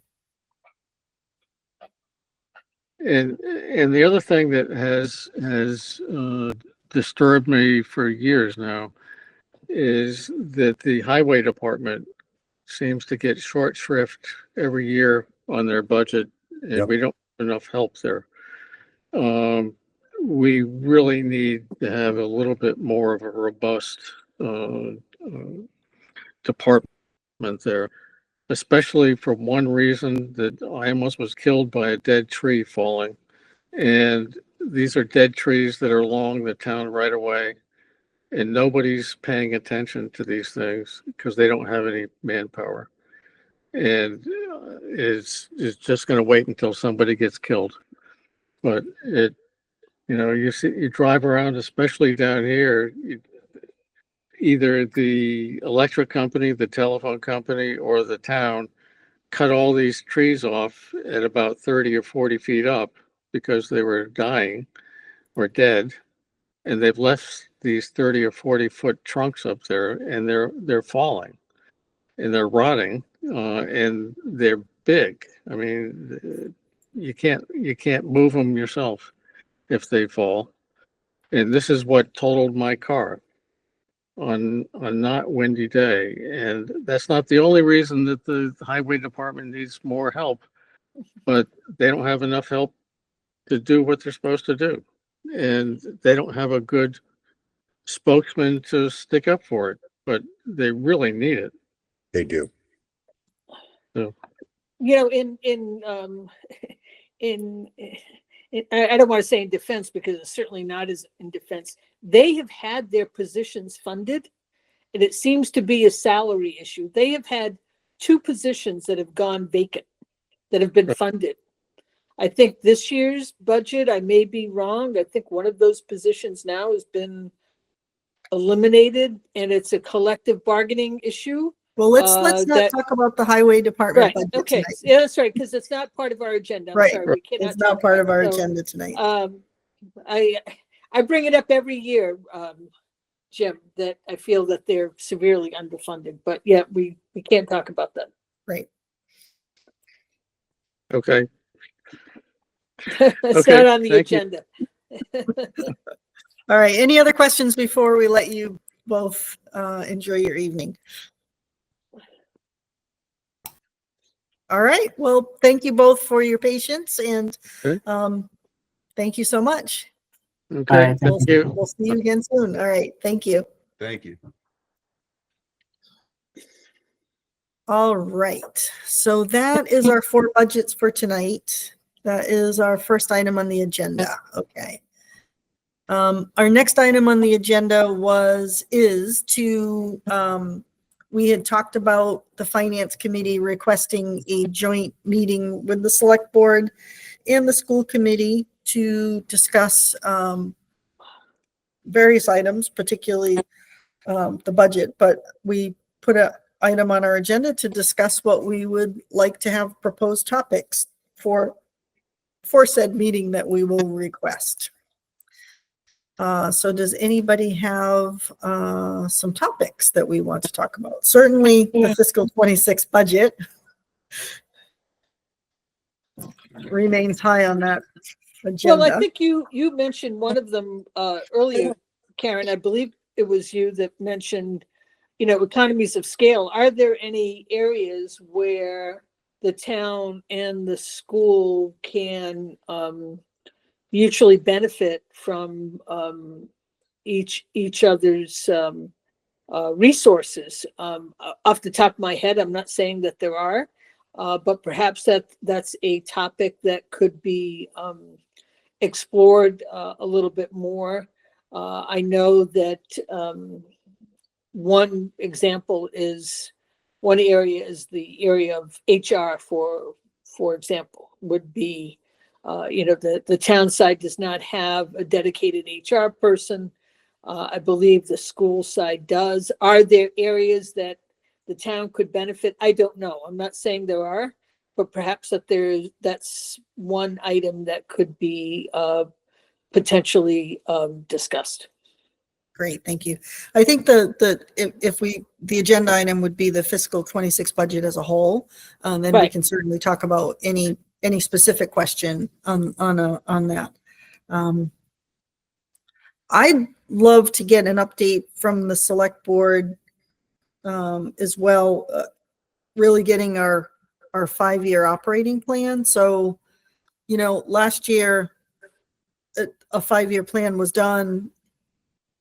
Well, it was actually a 4-year plan. So one was the current year budget and 4 years looking out. So now we're another year into it. So what I've always done in my career is that's a rolling thing. So you always keep it up to date. You don't do a budget and then 5 years later go, oh, we've got to do it all over again. So you kind of keep it rolling. And so, I'd like to understand if that's in the process, and because that's really some of the things that need to be discussed as we look at this year's budget and looking 5 years out where we're really heading.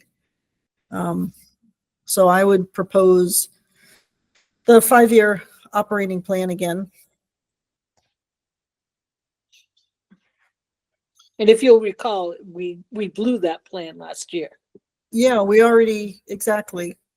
The plan set in motion didn't even survive the budget year. Right. Go ahead, Zach. Zach, yeah, Zach has his hand up.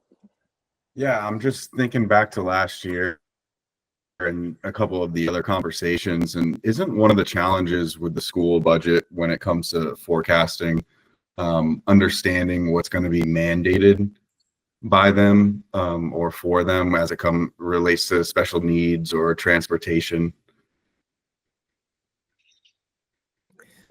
Yeah, I mean, I don't, we're not talking about the school budget specifically tonight, but I think any budget trying to forecast out 5 years has great difficulty. And so even the budget as a whole, what is state aid going to be for state revenue going to be for 4 years from now?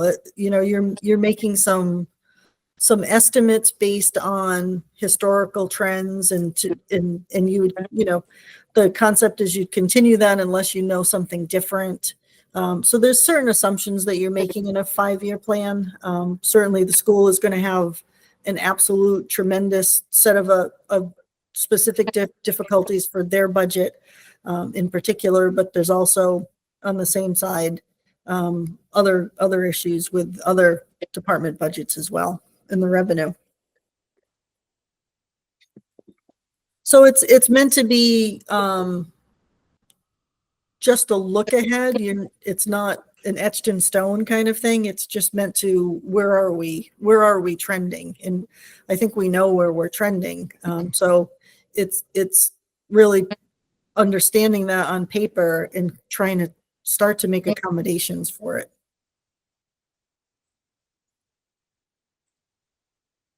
Okay, and Well, yes, and you're right. And part of that conversation is this part of the school should be discussing what their 5-year plan is and what their challenges and their issues and what they have. And that 5-year plan should feed into the town administrator's budget as well.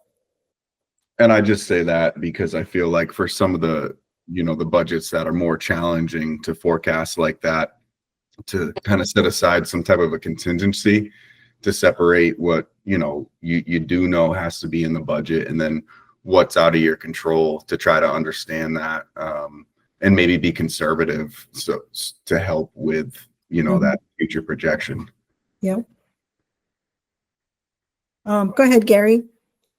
Yeah, Karen, has the, I don't know if maybe Cindy knows too, but has the capital request started coming in yet for departments?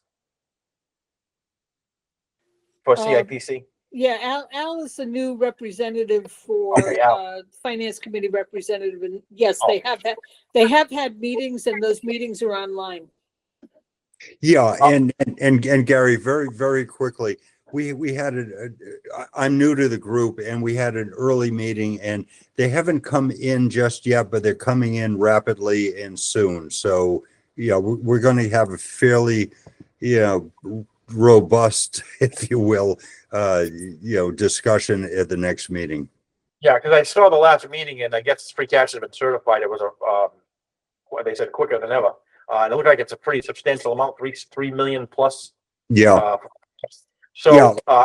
I don't get that, but we'll see, Yeah, I mean, obviously, none of it's probably all going to be used for capital. Hopefully, it's only one-time purchases that we use the free cash flow. But last year at town meeting, we used $600,000 of non-recurring revenue to balance the budget. So I know Jim spoke out a little bit on that at the last meeting. But the 5-year plan, Karen, I remember when Tim was here, he did a plan. I don't know if it was it a 10-year or a 5? I thought it might have been just a 5-year that Tim did.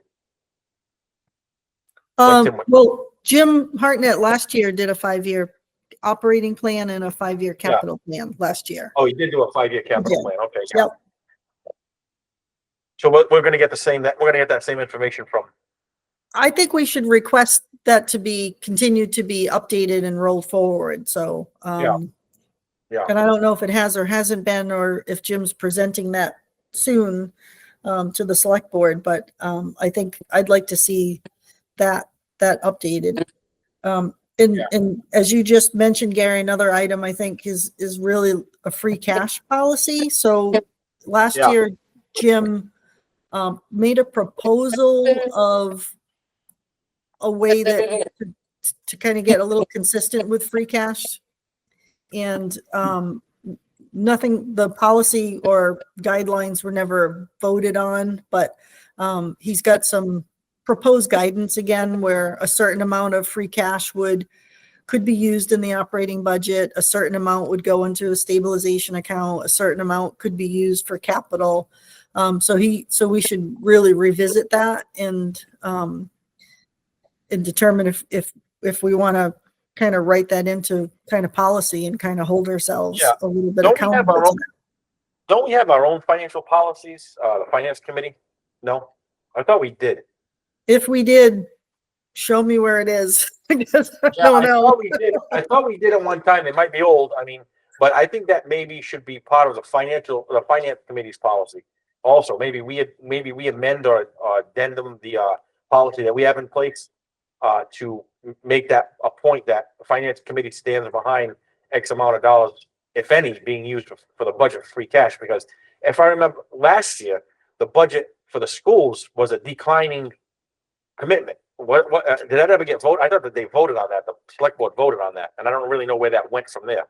Well, Jim, the town administrator presented that 5-year plan, and within the 5-year plan, at the time, the budget was supplemented, 500,000 for free cash for the school. And the proposal of that 5-year plan was to use down the free cash to go from 500,000 and decrease it by 100,000 each year. So this way, at some point, the school would be able to stand on its own without the relying on one-time funds every year. And so that was the plan, that was the proposal in the plan. As Cindy mentioned, that the whole plan got shot right at the beginning. So instead of last year's budget going from 500,000 in free cash to the plan of 400,000 in free cash, the free cash actually went up to, I think, 650. So that's what Cindy alluded to, that we shot the plan before we even got it off the ground. Yeah, I'm going to search to see if I can find financial policies. I thought we had voted on them. This is when Buzzy was chair, so it goes back a while. And then I'll send it to you if I can find it. The select board also has financial policies, which I think Nicole helped me dig out. I think I had them last year and I can recirculate those, but the select board voted on financial policies as well. And so it may be time to really, I think I had circulated those last year when we had our. I've got them in front of me. You sent those. Well, this is 2018.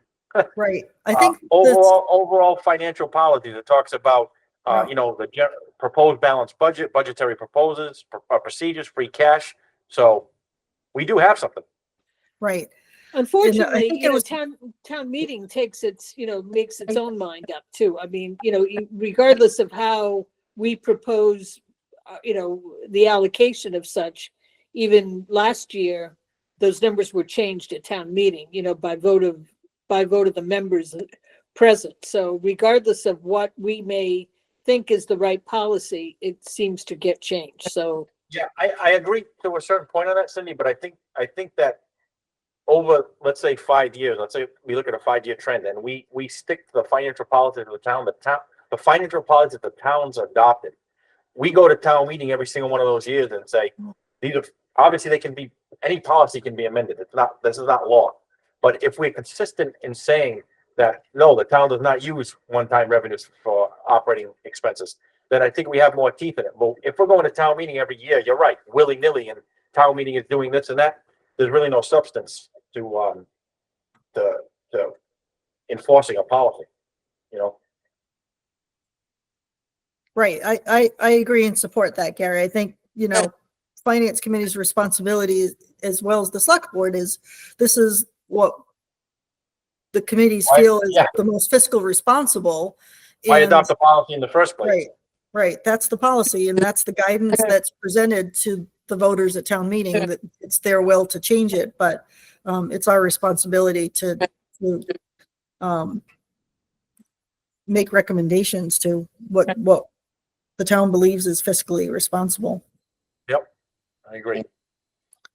Al, go ahead. No, I simply wanted to say that I agree with what everybody has said, with the exception of the bogey, which is the state legislature and to a certain extent the feds, with vis-a-vis the school committee, who all of a sudden there's a new mandate. It's either underfunded or unfunded, and of course they're coming back with they, meaning the school committee, with needed money, and it's a moving target. But we do need to put kind of a line in the sand. I'm not saying a red line in the sand, but a line in the sand, and then figure out how to how to fund the rest of this, or figure out how to do what we can with what gets thrown against the wall with us.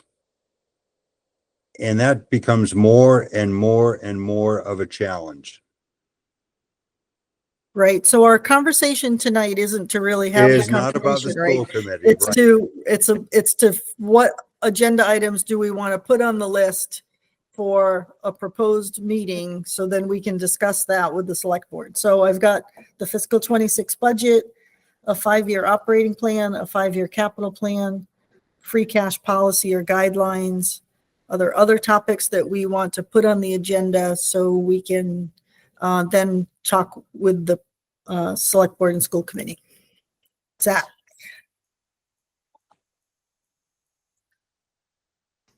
Yes, just trying to understand that line item on the agenda.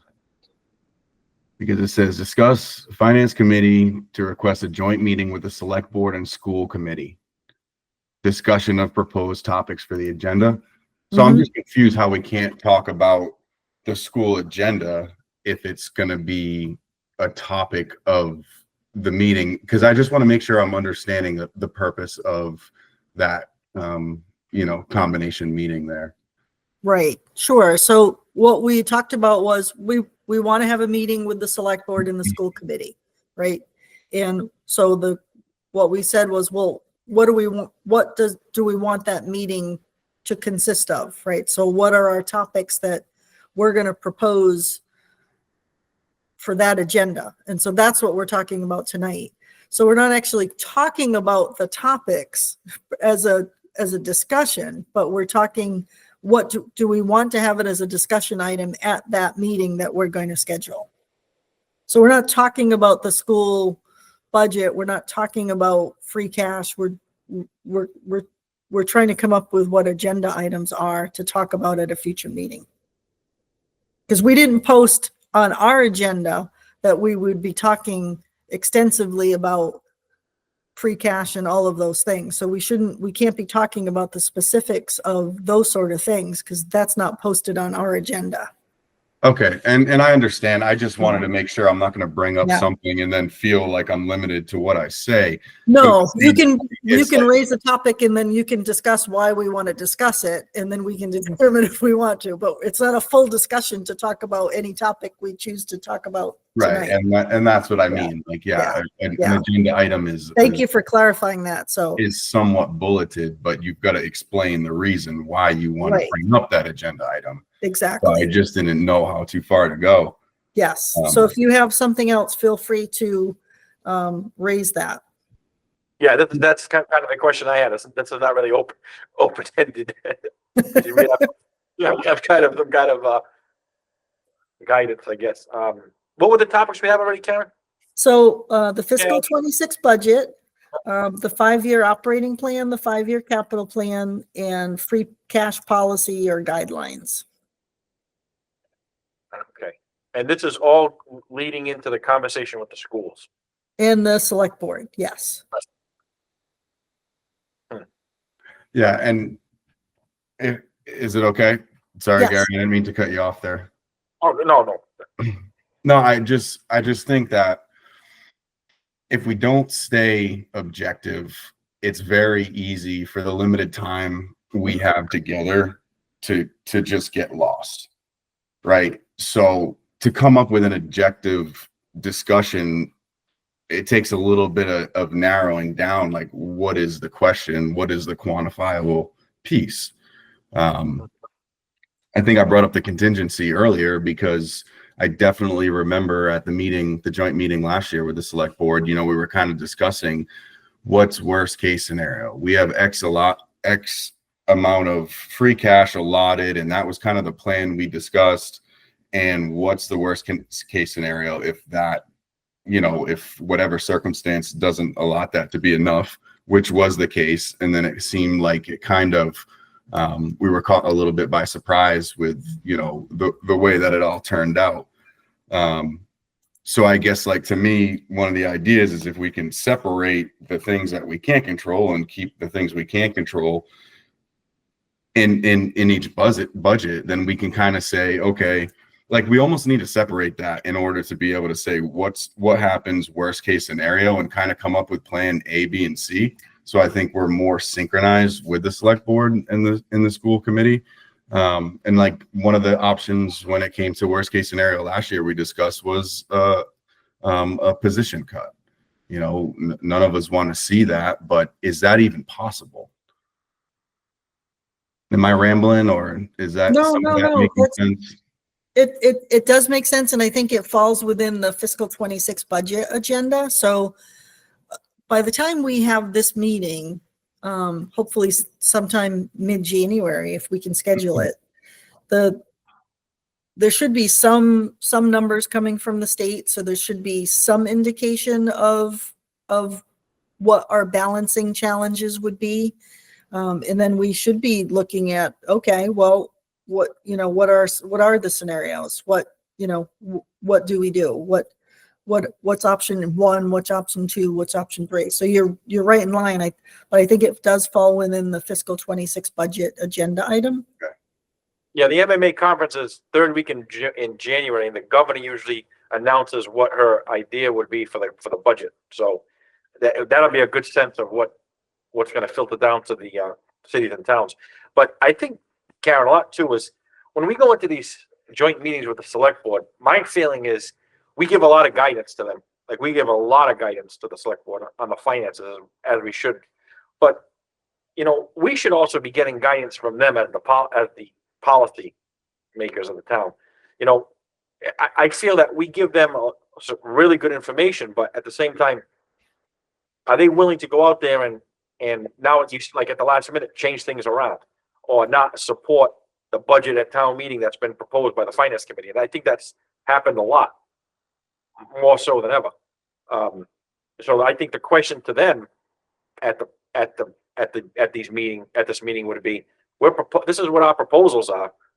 And now how do you select board envision this taking place?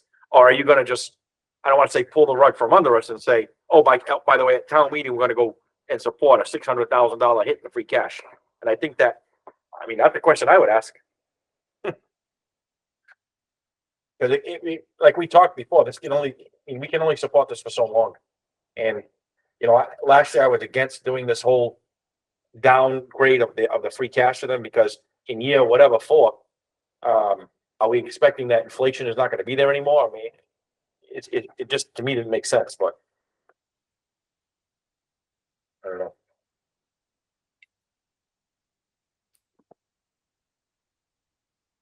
So does anyone have an additional agenda item other than what we talked about to add on here? I mean, these are pretty robust, so they pretty well, I think, cover most things financially. We can certainly get an update on any articles, warrant articles, if we want to add that. Yeah, it's too early for the draft warrant, right? Right. Still a little too early. But by the end of ideas. January, by the time we have this meeting, there Yeah. should be some of that. Yeah.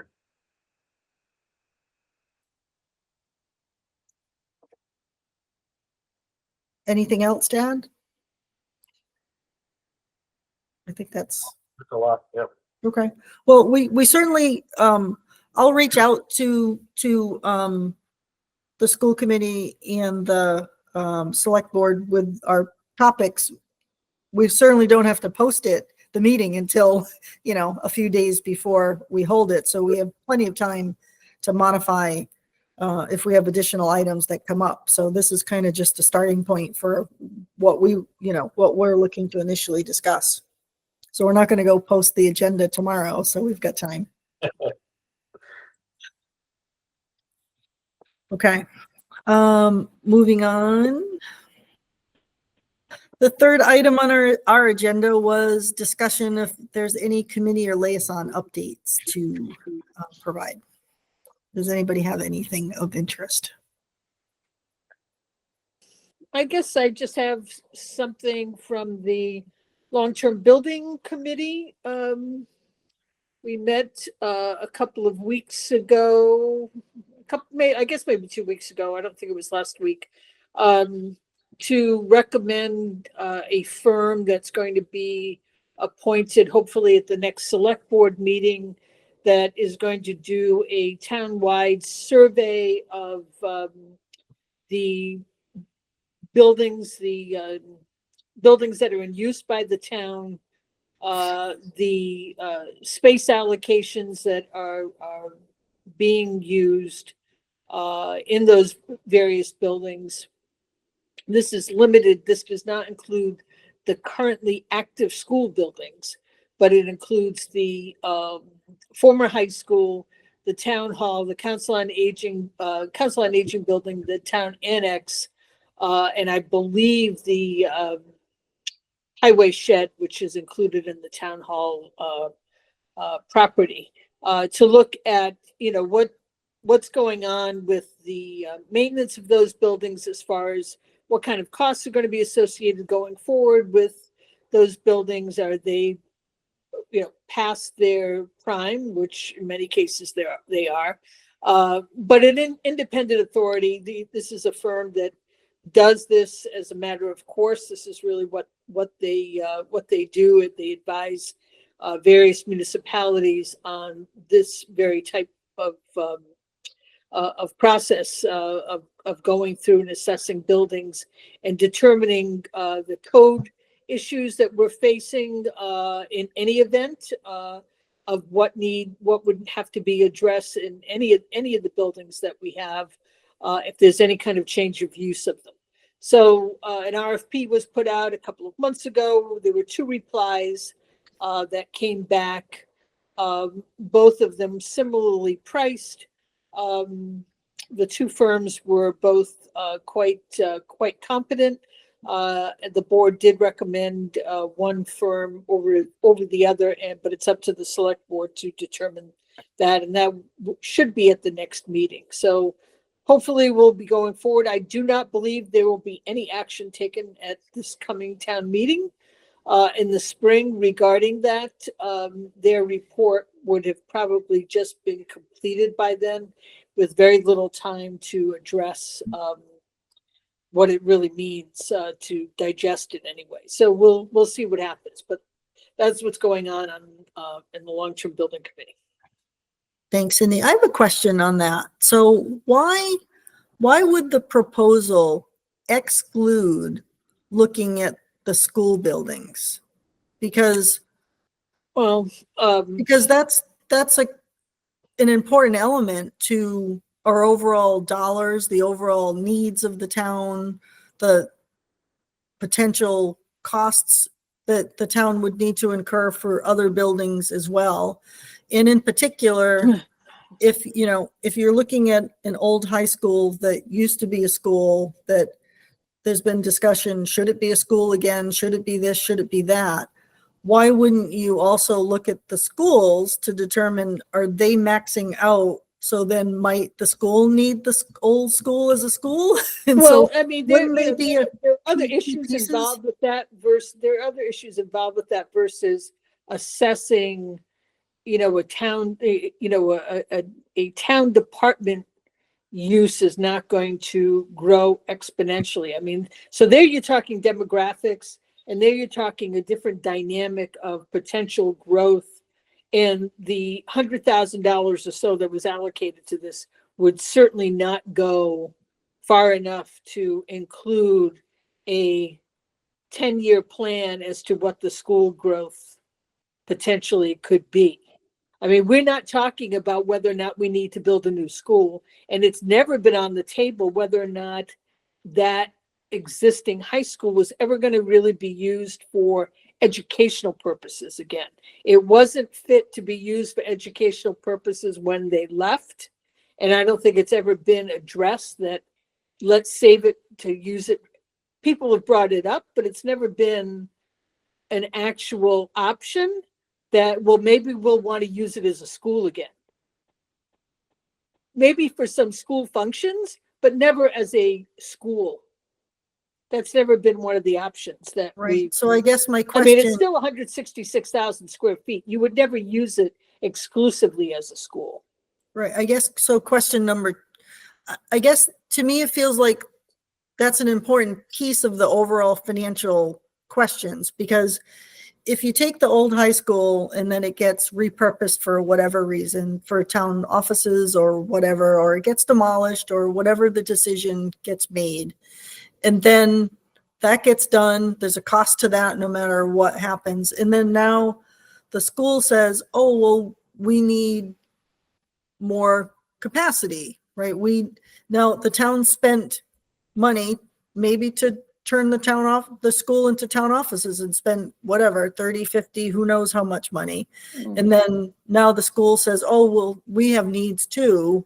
So let's talk about those. And meanwhile, money's already, so to me, it's a piece of the whole puzzle Well- that I don't know how you exclude. Well, I mean, you know, we could go around in circles with this for a long time as far as what kind of time frame are we talking about? I mean, we've got buildings that are currently crumbling, and you know, are we talking about a 5-year, 10-year plan for additional capacity at the schools? Put it this way, you know, there have been members of the long-term building committee that have raised that issue and have asked school officials, John Perry, public meeting, John Perry has requested from the schools whether or not they specifically had any future desire to use that as a school facility, as an educational facility. And that was, a reply was never received, that there was ever any indication that for educational purposes, X number of square feet or X number of classrooms, perhaps in the future, 5 years, 10 years, 3 years down the road. The school is currently being used for educational purposes for a after-school program and for some other recreational purposes. To my knowledge, not for educational purposes. So that's kind of a separate issue. The scope and the amount of money that was allocated may or may not include that. I'm not saying that this group won't interview the school and factor that in, but it was not part of the RFP. Okay. It was to assess those buildings, but not including the school buildings. And I don't disagree with you, but that's more of a master plan almost type umbrella than it was for whether or not we had to include the schools into the equation. They have been publicly asked for that information, and they've never indicated that they wanted that to be addressed specifically. Okay. All right. Well, thanks for the update. I'm just the messenger. I know. All right. Thank you. Any other updates on any committees of importance? No. I did. Okay. Oh, go ahead, Zach. I did meet with the energy committee, and we haven't met a whole lot over the last year. And our next meeting is late February, and I'm just wondering if it's a better to give us an update after we get some findings back. Yeah, sure. For the late February meeting. So it's like I did have a meeting, but I'm just, I'm thinking whether it's worth doing the update now or not. Maybe I'll just do a high level on it. It's just we were awarded the Green Community Grant for the electrification of the town hall. This has been going on for like a year. Does that sound familiar? Does that ring a bell? A little bit. I think I've heard about it. Yep. Yep. And I think that was under Chapter 25A, went out to bid. The RFQ was going on for over a year.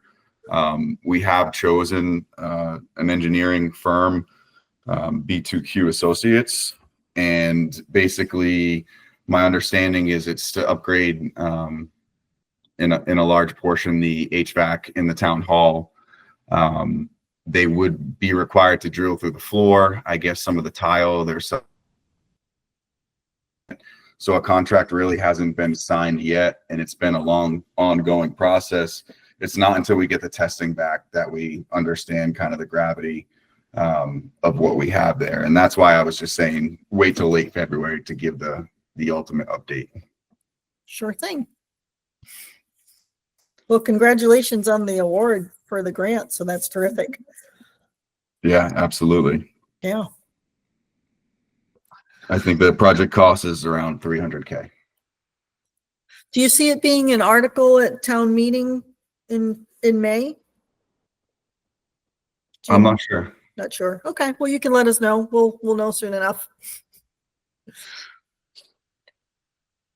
All right, if no other items, we can go on to the approval of the minutes. We have two meetings, October 8th, 2024 and November 12th, 2024.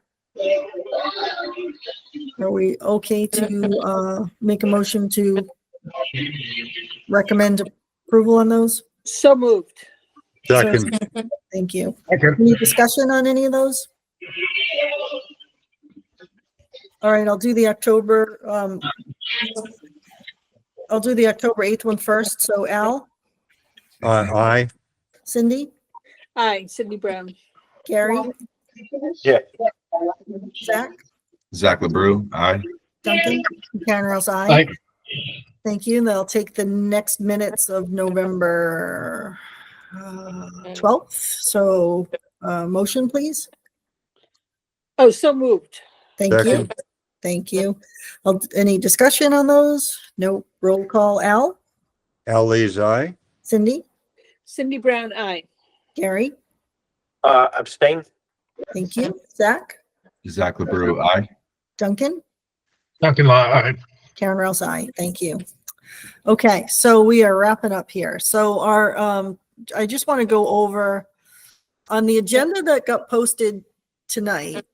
So I've added some more detail to it. So I have scheduled out what our upcoming department meetings are for fiscal 26. So this way, anyone from the general public might have interest in a particular department can know when we have them scheduled. So it's on the agenda that's posted on the town hall today, but I'll go over that. So as of January 7th is our next meeting. And we have the fire department, the town clerk and registrar of voters. And we have the Board of Health to discuss the Board of Health budget, the transfer station and animal control. Then on January 14th, we have police, assessors, veteran services in the library. January 21st, we have the treasurer, collector, and debt service, recreation, and the town accountant. The January 28th meeting so far is the building department. And then on February 11th, we have Diamond Regional School and then the Westport Community Schools. And so we have a couple of departments that are still to be scheduled that will work into those dates. That's the beach, conservation, highway, snow and ice. And then with our town administrator, we usually he'll come to a meeting and then we'll catch him and do this together. So town hall and annex, select board and cemetery, the meetings to be the departments to be scheduled. So we'll get those scheduled. Kara, we can schedule highway whenever you'd like. Snow and Okay. ice. Sure. All right. Let's I'll look to Great. see where we can pencil it in. Maybe January 28th might be a good one because we've got a good opening there. But I'll coordinate Yeah. with you, Gary, to make sure because you're going to present it for them, right? Yes. All right. So we'll make sure. Are you available at all 4 meetings? Are you open? Yes. All right. Okay. We'll get one in as quick as possible. So thank you. Al any- has his hand up. Al Oh, go ahead. Thank you. Just very quickly. Do you think it's important to separate Diamond from the schools? Because they both seem to be,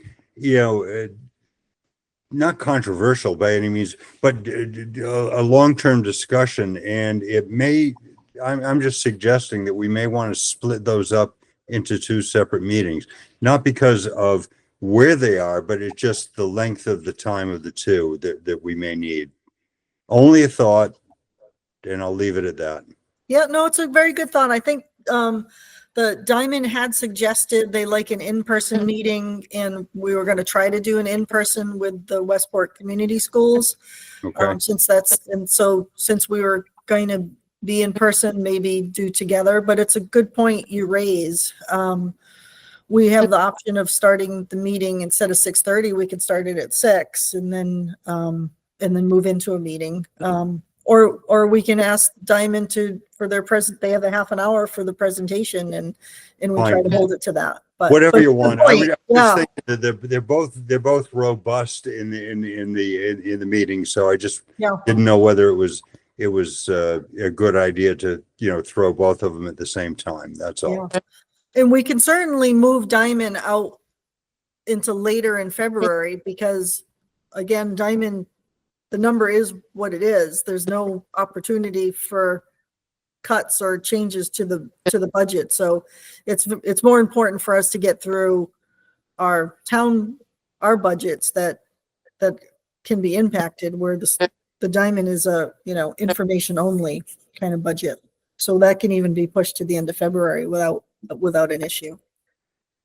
Fine. Whatever you'd like. I Okay. just tossed that out. That's all. What do you think, Cindy? Do you think we can? I think it's not a problem at all to Okay. to move it out.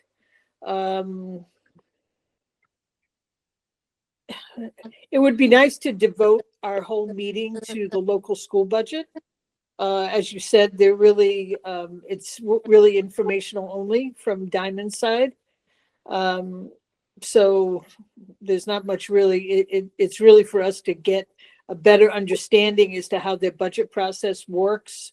I mean, certainly a thing, that we witnessed here in our own school budget with a larger school, with a new school, that assessment is bound to go up in the future. So, I mean, we've got questions to ask them about the future. So, it may take a little while. So maybe we should separate them. Okay, sure. So we'll talk separately, Cindy, to Okay, try and to we'll find a date. schedule it maybe the end of February sort of thing. Okay. To get it out of Okay. our tight budget cycle. Yep, that's fine. Okay, good point, Al. Thank you. All right. So that's the upcoming schedule. Let's see, topics for next meeting. You can certainly, anybody has any topics, just feel free to pass them along to me and we'll get them posted on the agenda. So our next meeting's the 7th, so we've got a little time. And I have no topics within 48 hours that came to my attention. I have no correspondence. So I have nothing else. So moved.